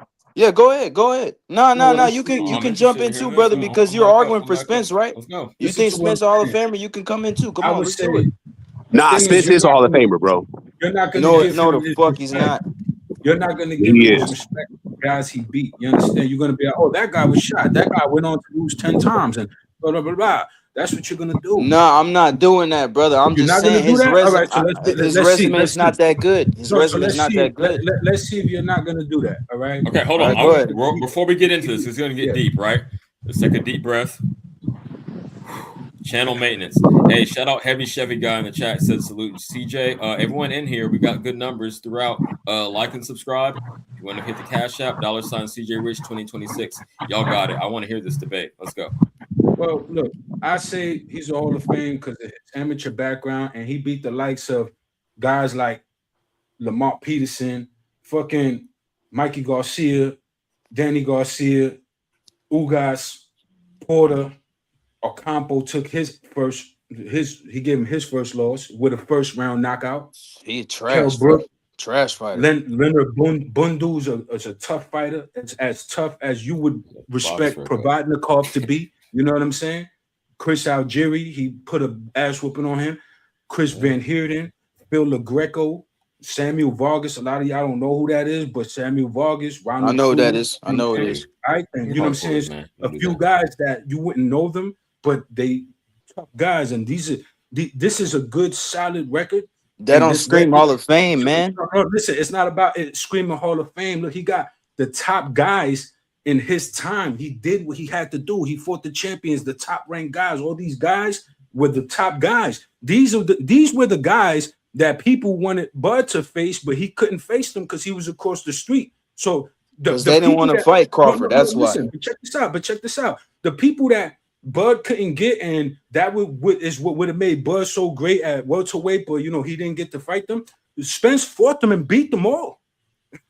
so he got the glory. He got the shit that they're saying that Bud didn't get access to, and he got it, and he embellished it. He beat everybody. Number one, cleared it out. The only one left was Bud, and he demanded the fight. He demanded it. That fight wasn't even going to happen. He demanded it. He said, yo, next, or we ain't doing this. I'm asking for the shit. You get what I'm saying? Bro, nobody was asking Carver to fight Sammy Vargas and fucking Ocampo, man. Listen. Stop that bullshit. What the fuck you talking about, man? You just come up here capping, bro. You just capping. I'll be right back. You just capping, brother. Respectfully. That's cherry picking. No, you taking the worst names I mentioned and you acting like that's my whole argument. You said, okay, who you was? You said Danny Garcia. Danny Garcia went up in weight, right? At 147. He's not a 147 pounder. He's not a 147 pounder. Ugas, Garcia, Porter, okay. Mikey Garcia, Ocampo. Mikey Garcia, a fucking lightweight. A fucking lightweight. All right, you see what I'm saying? A fucking lightweight.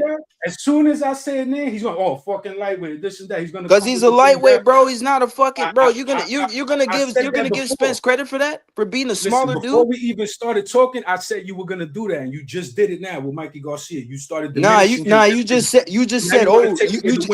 No. Shut the fuck up, man. You just said. The fighter was gonna be old. I ain't say nothing about nobody being old. It's the truth, though. It's the truth, though. He beat a fucking lightweight. He beat a lightweight. He beat a lightweight, but guess what? He beat a fucking lightweight. Get the fuck out of here. He's not a 147 pounder. De La Hoya couldn't beat a lightweight when Shane Mosley jumped 2 weight classes to fight him, though. Shane Mosley's a great fighter. What the fuck are you talking about, bro? He's a special fighter. Now Mikey Garcia sucks. He's a special fighter. Mikey Garcia ain't no special fighter, nigga. He's not a special fighter. He's a great fighter, but he's not a special fighter. Listen, when you do that, and you start diminishing fighters and picking and choosing when to do that, bro. There's no way to win. Bro, it's not diminishing. You guys are fucking sensitive, bro. It's called critique. It's called critique. It's called criticism, nigga. It's called criticism, nigga. That's what it's called. You act like I said Mikey Garcia was a bum or he's trash or some shit. Ain't nobody said that shit. Yeah, so stop crying, nigga. Stop crying. I'm not crying. I'm not crying. First of all, I'm not crying. First of all, hey, let me. You want to pitch? No, I'm not crying. Hey, let me mediate. Let me ask this. Let me mediate. Let's chill. It's not that serious. Let me ask y'all this. Could we all just agree that Spence had some good wins? Could we just agree on that? Can we talk about Bradley's resume? Can we talk about his resume? Hold on. Let's go on Bradley's resume now. All right, let me ask this then. Could we agree that Spence? Could we agree that Spence, and then he said Bradley and Bradley both had some good wins? Could we all agree on that? They both had some good wins, good career. Definitely. We should all agree on that, right? They had Hall of Fame wins, yes. Would it be what Hall of Fame win Spence got? What win he got? That's in the Hall of Fame. He has a Hall of Fame career, is what I'm trying to explain to you. You just said win. Now you're saying career. You just said win. Porter okay, so you think one win is what gets you in the Hall of Fame? No, listen. You think one win is what gets you in the Hall of Fame? Oh, he got that win, so now he's in the Hall of Fame. No, bro, nigga, listen. You just said win. You just said win. Now you switched it to career. I'm going off what you said. You're trying to win an argument. You're not trying to establish facts. That's the problem. If you're trying to What get are you one over talking on about me, facts? no, Nigga, you're you trying to get didn't one over on me you instead of won't trying to establish the you won't even reality of talk about the Bradley. You sport. won't even talk I'm about trying to Bradley. tell you We can't about. even Listen, argue. We can't you just debate. We can't speak facts. We can't do none of that no. shit because you Listen, keep we talking about could Spence. debate, speak facts, but you're not letting me do Go that on because Bradley's what happens is resume. this. Pull up Bradley's resume. No, Pull it no, up. look. Pull I it could up. do that. No, look, we're gonna do that. But listen for 1 second. Just let me get these couple of words out, right?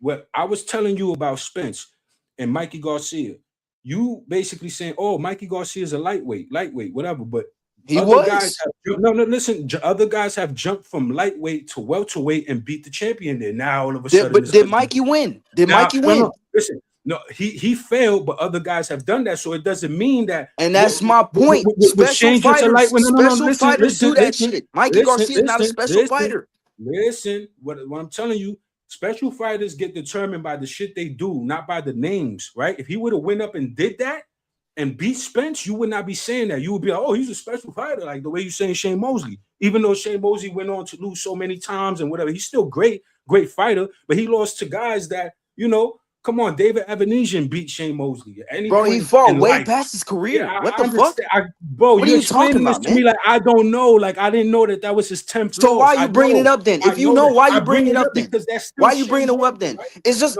no. Listen. It's I'm just not like going to bringing up. use It's just like Evanesian. bringing up Listen, Roy I'm not going to use Jones. Evanesian No, to disqualify his it's Oscar just De like La you. Hoya It's just win. like you saying. It's just like you saying Oh Roy my Jones God. losing to Lebedev and fucking Danny Green. He was way No, past his prime. I'm Fucking not going shot. to What are you use talking those about? fights. I was What are you bringing talking about? if you're not letting me tell you what I'm talking about. I'm not going to bring those And fights dude, up to bro, you diminish say their so much goodness. retarded shit, Go ahead. bro. No, it's You that you just keep cap. cutting in. You're a I can't cap finish. artist. You're a Look, I cap can't artist. land my Cause plane you say never. stupid shit, nigga. No, Cause you say stupid but shit. you never You letting do me the land same my shit on plane, the so other it's gonna panels, sound nigga. You do Right, the stupid. hold same on, shit on If the hold other on. every panels, point, nigga. listen, if every Let me point step that you in. Let me try to step make, in. We're gonna need one go ahead. mic. I know the beef gets. I mean, the viewers are going No, through it's the not roof, but beef. It's I just would that he's prefer one wound mic. up for some So reason. I'm gonna say, and no, I'm not picking favorites, but just real quick, Jay's trying to get a point off, and then I'm gonna let you respond. 150. Go ahead.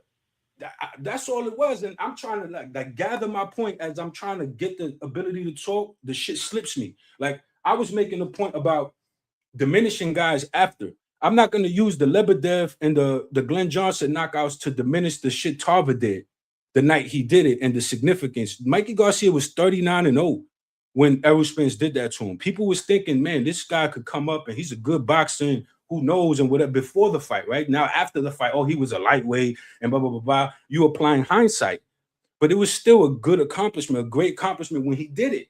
You see what I'm saying? 2 undefeated fighters, Mikey Garcia moving up, people giving him his respect. Other fights too, when they happen, on the day they happen, what they meant on the day they happen doesn't reflect when you're looking at it now overall. But I remember because I was going, it's like watching a season of a show weekly and then cramming it all in 2 or 3 days as a whole season. You're not going to get the same impact. You didn't wait every week and build that anticipation for the next episode. You see what it's the same thing. I'm living through each of these fights. I'm seeing at this moment 39-0, Mikey Garcia loses to Errol Spence. At this moment, fucking Danny Garcia loses to Errol Spence. The great Danny Garcia. Danny Garcia is a good fighter, great fighter. Beat the shit out of Matisse. We diminishing all this now because of what they turned out to be later on. And we're saying, oh, those are not so whatever. But those were the big wins. Those were the guys. The only one he didn't get was Keith Thurman, and Pacquiao did that. And then what he did, he went and beat the guy who beat Pacquiao. Ugas. Hey, to be fair, that is true what he's saying. Prior to the Garcia and Spence fight, a lot of people were saying Garcia could outbox him. He was going to beat him. He's coming up in weight, but nobody gave a fuck. They were saying that he was going to get Spence. Then when Spence did what he did to him, the narrative changed. They did the same thing to my new favorite fighter, Benavidez. They said Morrell can beat him. He ducked Morrell at 68. He fights Morrell. He beats Morrell. All of a sudden, Morrell only had 11 fights. He ain't that good. The narrative changed. So he's not lying. He's not lying.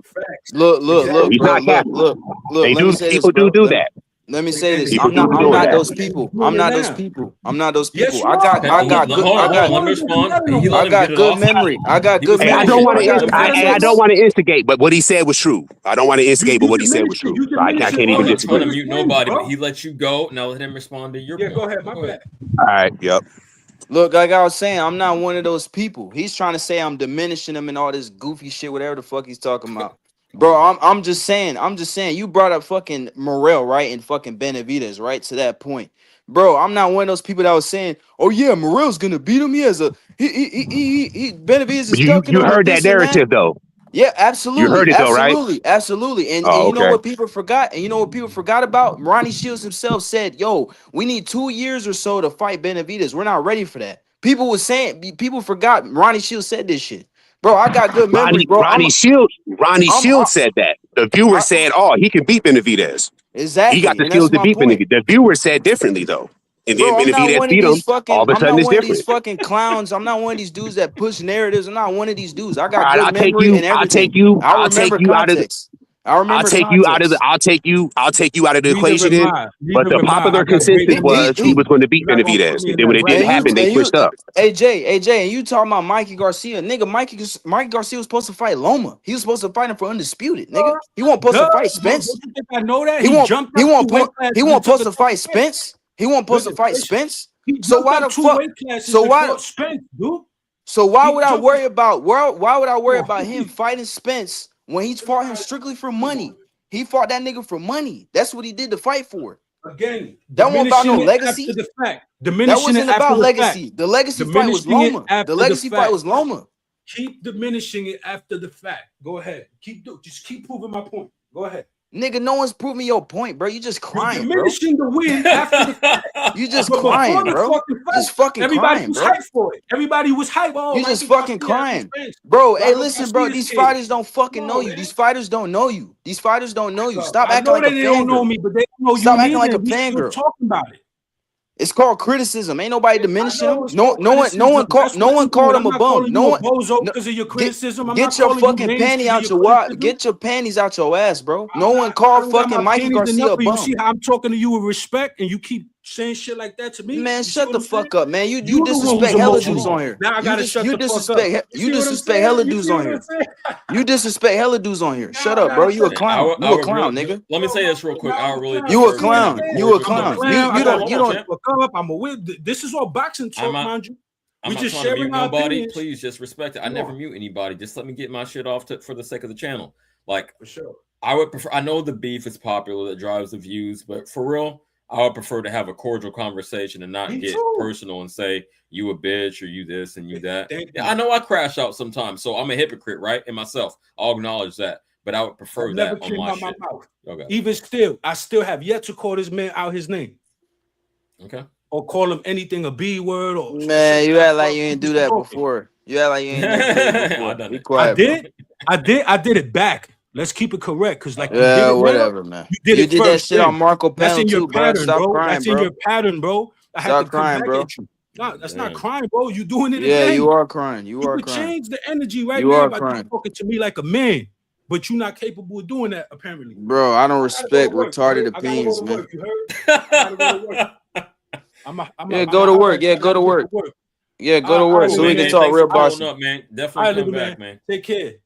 Yeah, all right, bro. Peace out. All right, little man. All right, champ. Yeah. Get out of here, Yo. man. Get your bitch ass on, man. Okay. Oh, that's cool. We got about halfway through the interview, so we're gonna continue. But we got it cracking for a second. Hold on, chat. Let me get the layout right. Boom, bop. Here we go. And yeah, this is a Spence interview with Sean Porter, and yeah, literally like halfway through.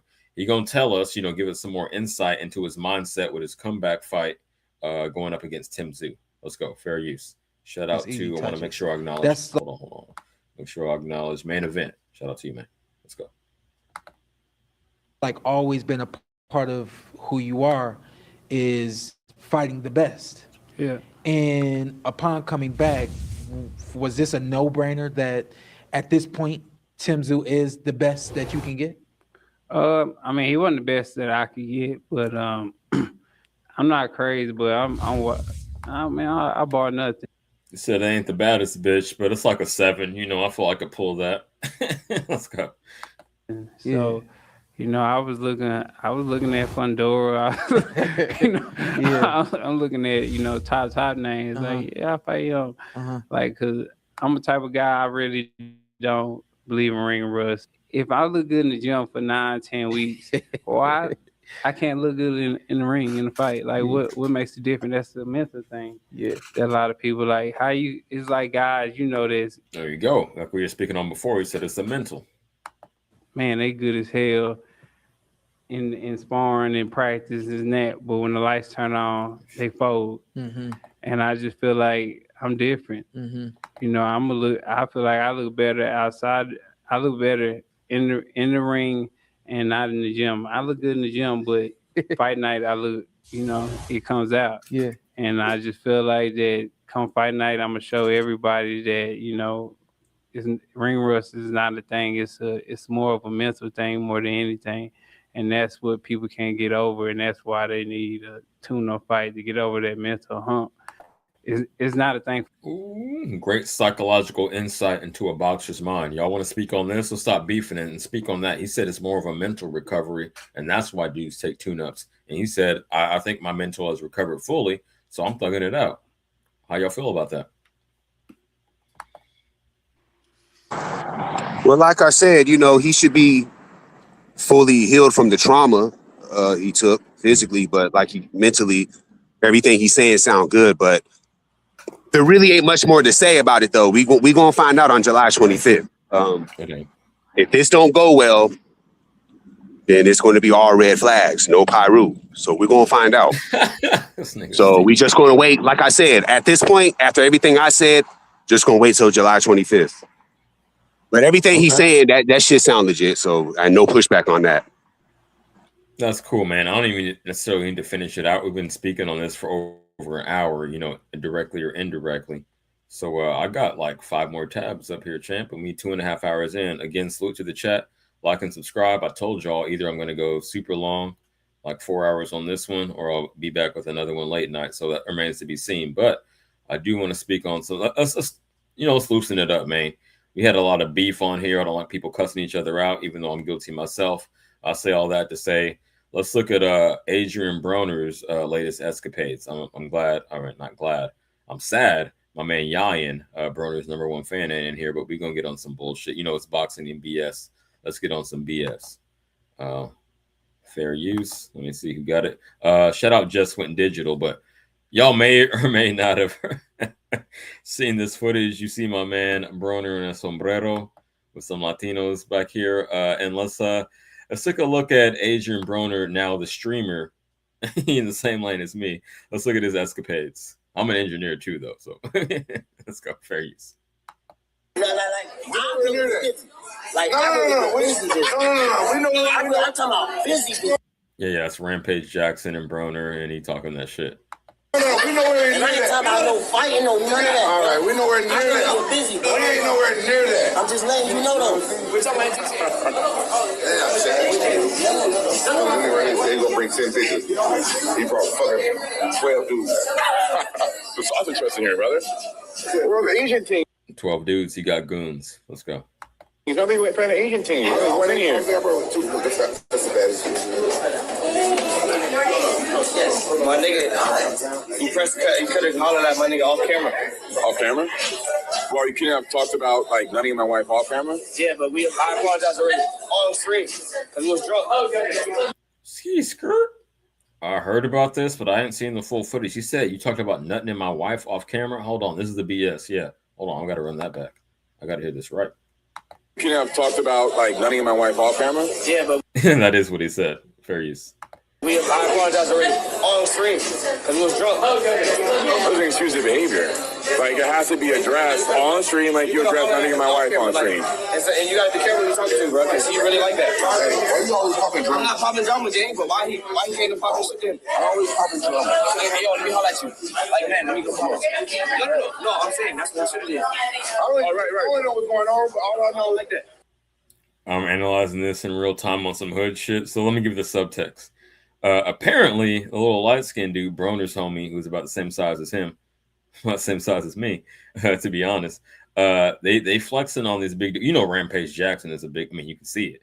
But even the Latino dude that they was flexing on, talking about he go nutting his wife, he said, you diss me on camera, you gotta apologize on camera. You can't do it behind the scenes to try to save face. That's what I'm getting from it. So thus far, and shout out Broner, but they looking like some suckers, man. Like they dissing niggas behind the scenes, and when they cam up, I mean, again, Broner got hands, obviously, but yo, let's see how it plays out. I'll leave it at that. All I know, this young nigga always popping drama. In a nutshell, they joked, both of them, about nothing in my wife on stream for a clip. No, I went for a clip. But the apology don't mean shit. Is it the first time you talked about disrespecting my wife? You definitely know my wife. Listen, brother playing dumb is not helping the case. Like, we all saw the clip, right? I don't know your wife, though. I don't. Okay. Yeah. It was just a random chick to you that Dean was chatting about with a photo pulled up on stream.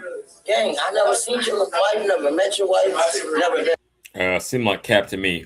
Smoke, welcome back. We in the BS segment right now. Thus far, you have anything to say on it? If not, we're gonna keep cooking. It's a weak press. Okay. Bro, that dude is a cook, man. Why? Because he said. Why did he say that light skin dude is a cook. I'm with all the really in what regard? I mean, I want you to explain. No, I'm not talking about this situation. No, he is though. He is his wife. No, but AB stepped to him like after all the joke. There's a clip of AB stepping to him. There's a clip of AB stepping to him like, we can actually do this, bro. Like, when it's up, it's all the way up with me. Like, all the muscles don't mean nothing. Yeah, that dude, yo, CJ, that dude's wife. 4-division champion. He'll beat the shit out that damn dude, bro. Hey CJ, that dude's wife, bro, she got like a best friend and all this shit, bro. Look it up. That dude's a cook. I'm telling you. I'm not even joking. Oh. Yeah, he's really a cook. I want to know exactly who you're talking. You talking about the light skinned dude with the light skinned dude? Yeah, no, the light skinned dude. The light skinned dude. His wife has like a best friend and all this shit, and he was saying he was cool with it. Man, that his wife fucking other dudes and shit like that, bro. He's a cook, bro. Hey man, I'm gonna say it like this, y'all Gen Z dudes. I'm not dissing nobody, but it seems like in the younger generation, dudes are more willing to let their chick have OnlyFans or open relationships and all this shit. I ain't going, champ. I'd rather just thug it out solo. I ain't fucking with none of that shit. So if that's the case, then yeah, he a hoe for that. Bro, I would never watch my wife getting. Come on, bro, that's ridiculous. Crazy. That's insane, bro. And that's the type of shit. Yo, hey CJ, he's a muscle bound Adam 22. Oh, okay, that's all he is. Yeah, that's what he is. No, you're talking about the big dude. Then hold on. That's why I want to get it straight. Yeah, I'm talking about the big dude. Yeah, the light skinned dude. Yeah.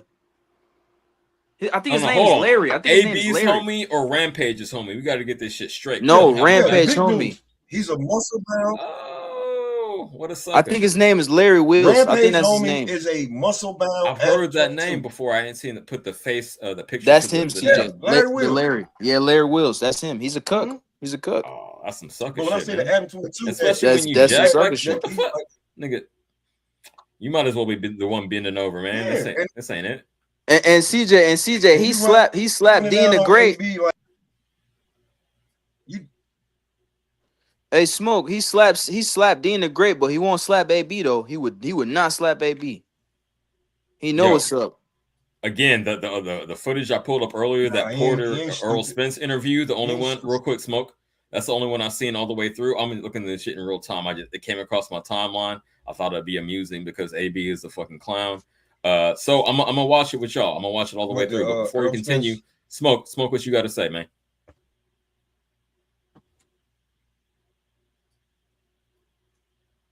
Damn, that shit keep going in and out.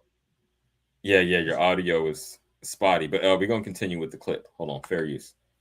Again, shout out to Just Went Digital. That's a provider of the content. And buy your wife, none of that. I don't know your wife. Yeah, I could be bothered and go through the stream clips and pull it up right now to prove a point. I'm not gonna do all that. We was just on stream. I'm with my man. Whatever you do. I mean, if you're not gonna address it, then that's one thing, but you can't just tell me that didn't happen. I saw it, I reacted to the clip live. I never said it happened, but I don't know your wife. Well, I got a bunch of my hoes coming. I thought D made that clear. He very much said Larry Wheel's wife. Yeah, who's that? I didn't even know you.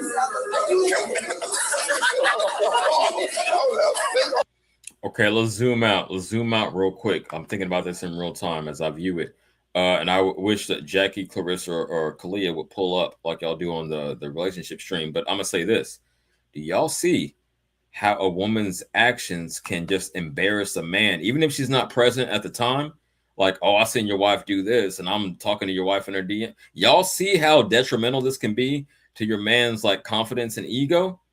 The husbands, any man up here, what y'all got to say about that? Because that's what I'm seeing.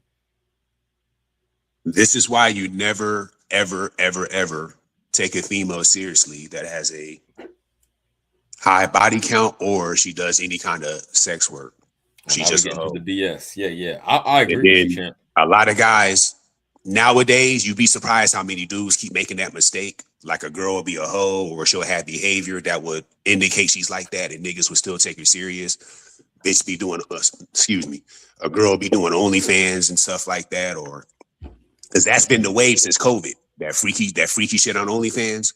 Everybody's doing it. All the pretty girls is doing it. And it's like, there's a lot of guys that would take girls like that serious. And it's like, you get with her and then you end up getting embarrassed like this dude is, or his girl being talked about like that. And you would think a guy would be embarrassed and not want to be with a chick like that. But a lot of guys be going for that shit. Yeah, man. It's funny to me. I laugh at shit like this, but yeah, that's the new thing now. People are doing that. I'm probably one of the few dudes who would do that. He's so much of a chump that he can front call her a gold digger. He called her a gold digger, but he's still with her. So, like, there's nothing. That's what I'm saying. The dude's a big stuff.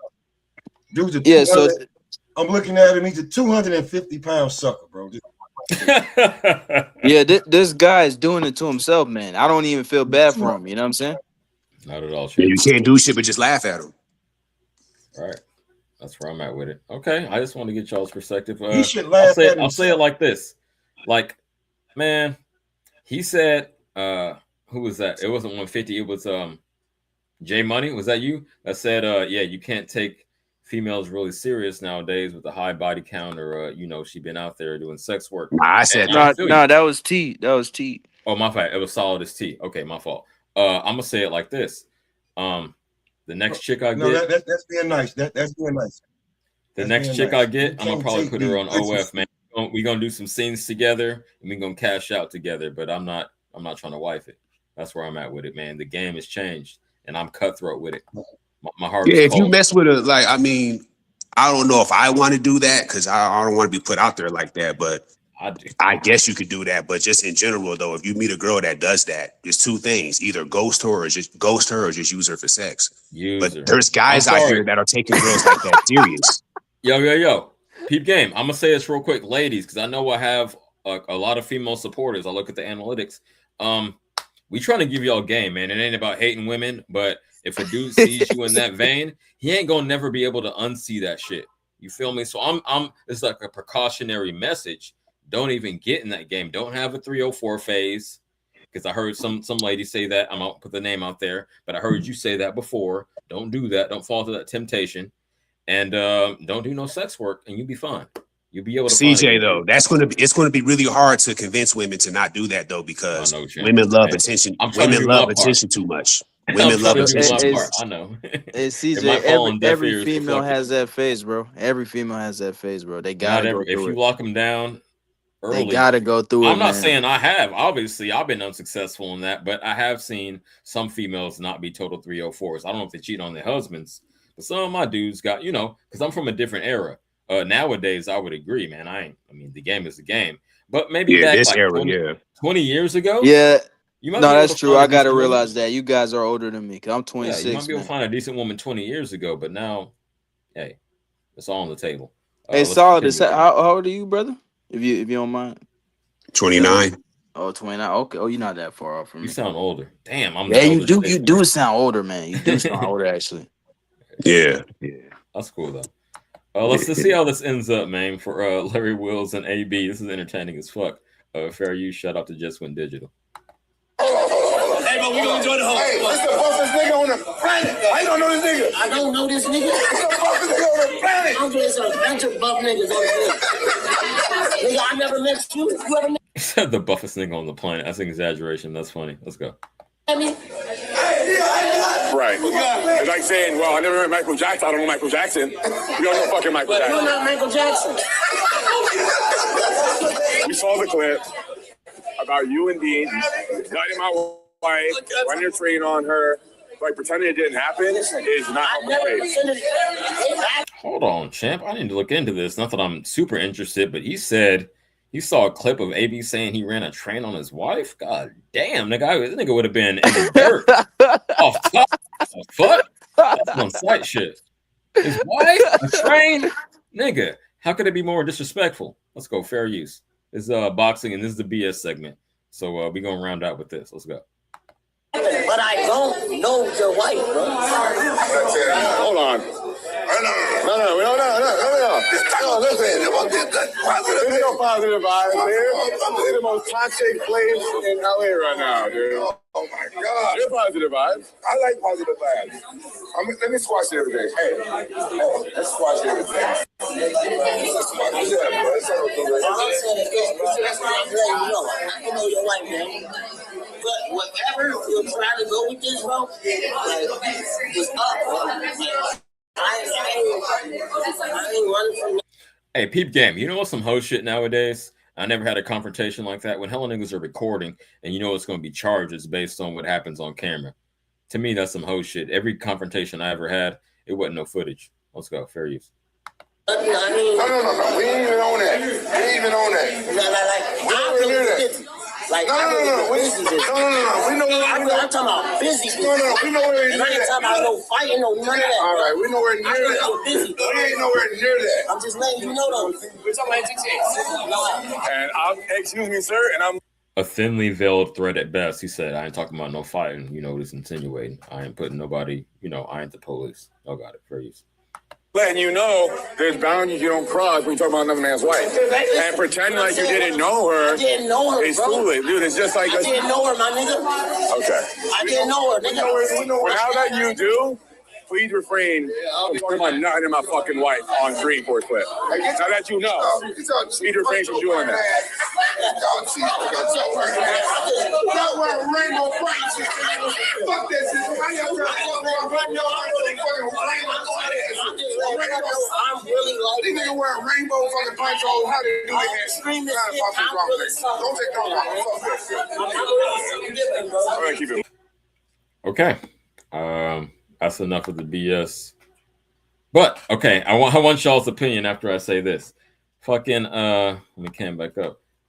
Okay, so if what you guys say is true, which I have no reason to disbelieve that, you letting other dudes mess with your wife, how are you gonna act like you're being disrespected when another dude comes out and says, yeah, I was in her too?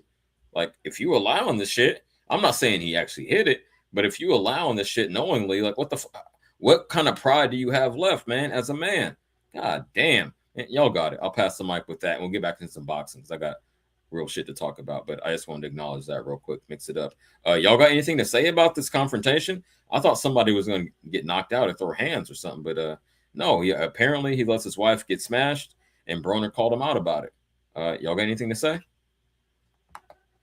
Yeah, it's just an unfortunate thing. It's just disappointing that a man would allow that, but that's the world we live in today. It's just disappointing. It's a brave new world. If y'all haven't read I hate to be nerdy for a second, read Brave New World by Aldous Huxley. It kind of speaks on this type of shit. It kind of predicted the future where relationships ain't shit. And man.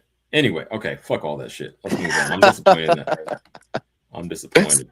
We gon' circle back to what I was talking about right after the Lomachenko, and we gonna highlight again. I like to highlight the B side. We gonna look at Patty Donovan. Yeah, right. This is his highlights against Liam Prado. And why do I bring that up? Because we got on deck. Let me see. And then next we're gonna talk Keyshawn, but let me just get this out of the way real quick. This Friday we got Patty Donovan versus Karen. So we know Karen. Let's put a spotlight on Patty Donovan. Y'all bear with me being a hardcore. And then we're going to move on to the more popular fighter in Keyshawn. But let's go, man. I think we're about 3 hours in. Yeah, damn near. Let's go. Fair use. Shout out to Themistocles. I know I used your footage before. You didn't fuck with me. Shout out to you, champ. Here we go. Fair use.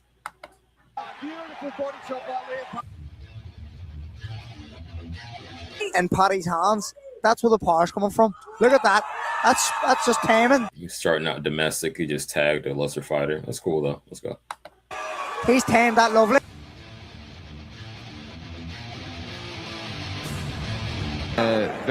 His physical presence. Whenever you come into training camp, you know, maybe for the first time, With a very experienced fighter, and Sam Amazing, like I say, this is the first time he's back in the ring already. Okay, so we got some length. He ain't afraid to mix up his punches and go to the body. I admire that. Let's go. Shout out Patty Donovan. You know, Mason is a little bit tend to land shots, and that can dent a man's confidence early on in the fight, and I think that's what's happening here in the first round. Looking for there's a lovely lead hook again from Paddy.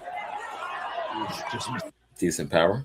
Foot pressure, like we say, always in front of him, pushing him back. He's so busy with the shot. Oh, there's a left. Yeah, huge credit to Sam Amazing. He's tried his absolute best here. Just backed onto the rope. Just having a look at the corner. That was a good left hand from Paddy. Can he turn the screw? Can he go? This is good work. They're looking in the corner. I think this is going to be the end here. Just smothered his work, Paddy, there, but just smothered to when the towel comes in. Go on, Paddy. You see what it means? That's cool. It's all cute. This is him at his best. I'm not trying to diminish him, but you know, this is they go in what I want to say chronological order, right? So this is earlier on in his career when the competition was lesser. But I'm seeing some impressive shit. Great distance control, decent power, and mixing up to the body. Let's go. Fair use. Shout out to Themistocles. Means to Paddy Donovan there. The crowd love it. Montana love. I don't want to make the I don't want to make the reference. Y'all read between the lines. Shout out Montana love from Ohio. Action, right? Because Paro has been, little by little start closing the distance. Mentally in that fight allowed Stevie Spark to dictate how that fight went. And Will rock. There it is. See, there's a punch again. That punch is going to end up messing up Montana Love. He can nod his head all he wants, but he keeps dipping that side. It's only going to be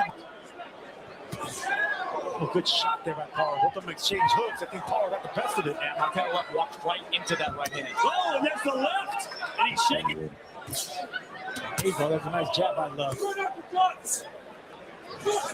This white dude kind of sloppy, man. His punches are impactful. Shout out to him.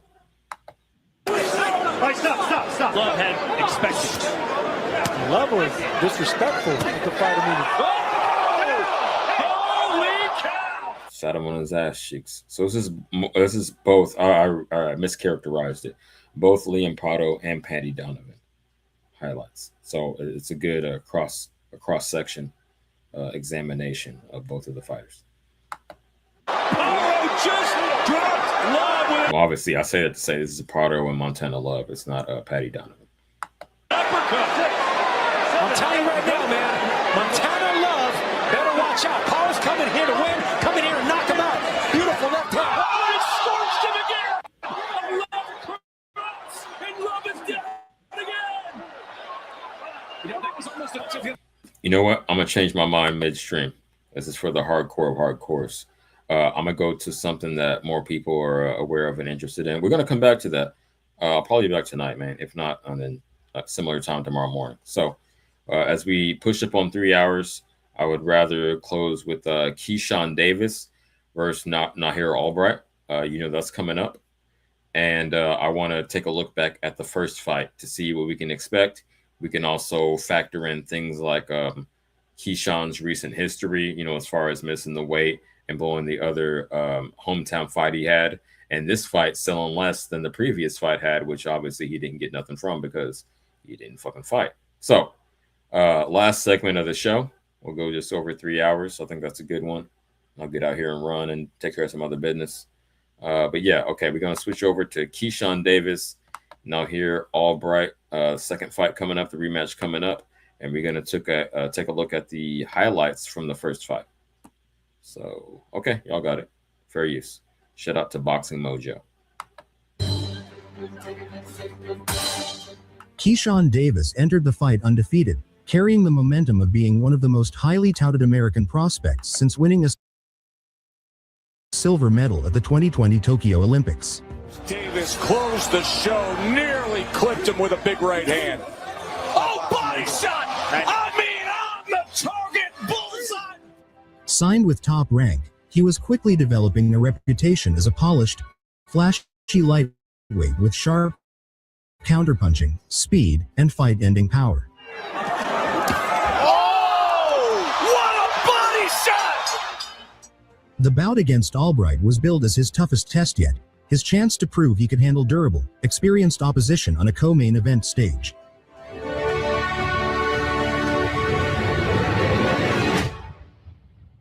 Absolutely, and he's a match tough. Wu is not a slouch. He has came into this match, and the last guy he faced was Valderas, the Olympian. He beat and gave Loma all he could handle. He beat Michael Dutchover, who was 15-1, and now they say, all right, take on the kid who many believe is the future of the lightweight division. And here he is in against Keyshawn. trying to adjust to the speed of Wu, but sooner or later, there was the right hand right there, just missed off the mark. A little double flick with the right hand from Keyshawn Davis. You see the speed from breast cancer. So he's bringing that to light in her memory. He's got quotes from the members of his family, just quick hands. Okay, so you see there's two orthodox fighters just initially off rip. I like Keyshawn's jab to the body. He does expose himself, not to an overwhelming degree, but he can be hit at times. But I haven't seen him like really just put his chin in the air to get fucked up. But yeah, so far I like his jab, his body work, and that's super important. I think it's so underrated because you got to manipulate the guard, right? Like you can't let the opponent know where you're coming. You could have all the power in the world, be Mike Tyson. If a nigga knows it's coming, he can evade it or block it. So I like mixing up to the body and shit. So fair use. From Keyshawn Davis. Nice left from Nahir Albright. Saw the right hand was going to come, and Woos did a great job just stepping inside the pocket to cover himself. For a fighter like Keyshawn Davis, because he's in there with an athletic fighter who's got quick hands. Our fight card as we lead into our middleweight main event, which will feature he's dropping feints. He does a nice jab. His ground. Those are the things you have to do against a young fighter with the skill and the moxie. You saw Keyshawn Davis take a peek up. There's a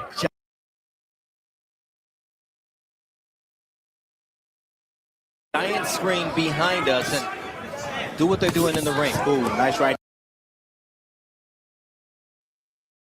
Hey, yo, CJ.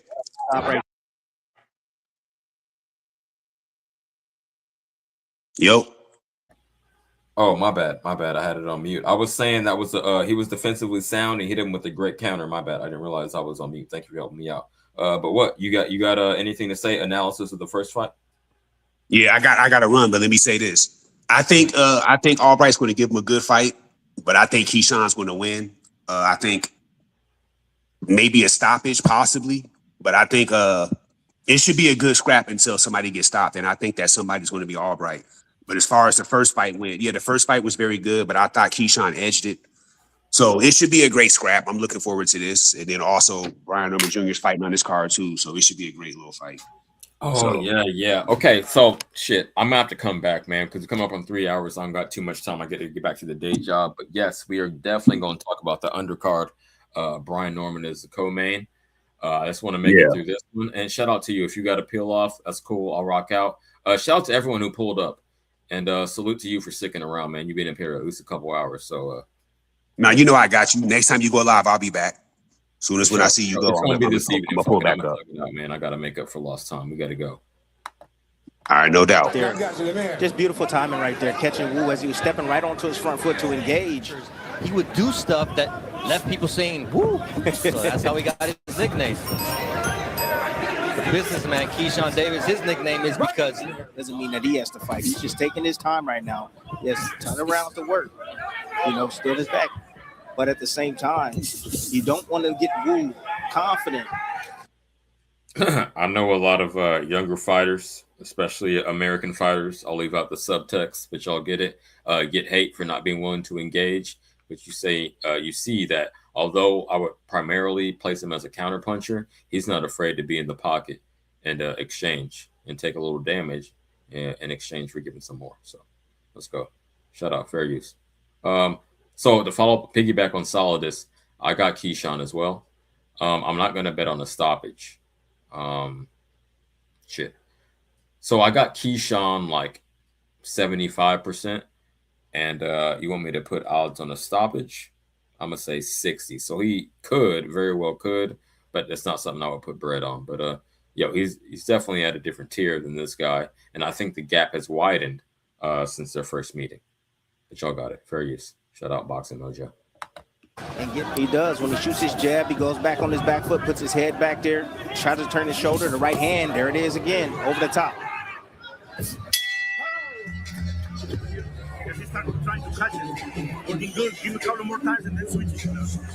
Keyshawn Davis told us, after my last fight, I was crouching in pain. And then I went in there, I trained so hard, output and his performance, and we're going to see that tonight, according to Keyshawn. I know what I see Keyshawn right now is in total control right now. The IBF World Champions gloves that he'll be using in the unification bout tonight, back home to Kazakhstan. So Kazakhstan finishing up the wrapping there. Russ Amber to do that, and you'll see it in tonight's main event. There's that jab from the reason, Tim, is a lot of guys can take a headshot, but when you get hit downstairs, it's a different type. So if you go down to the body, you're going to hit something. Ooh, actually hit the body there on Davis. Bradley to explain why he's not on the ring apron for this fight and is allowing Esau Dieguez in his weapons. We always talk about B&B, Bomac, and Bud Crawford. It's a team there, and Esau Dieguez and Red Spikes do a lot of the work. Don't get a lot.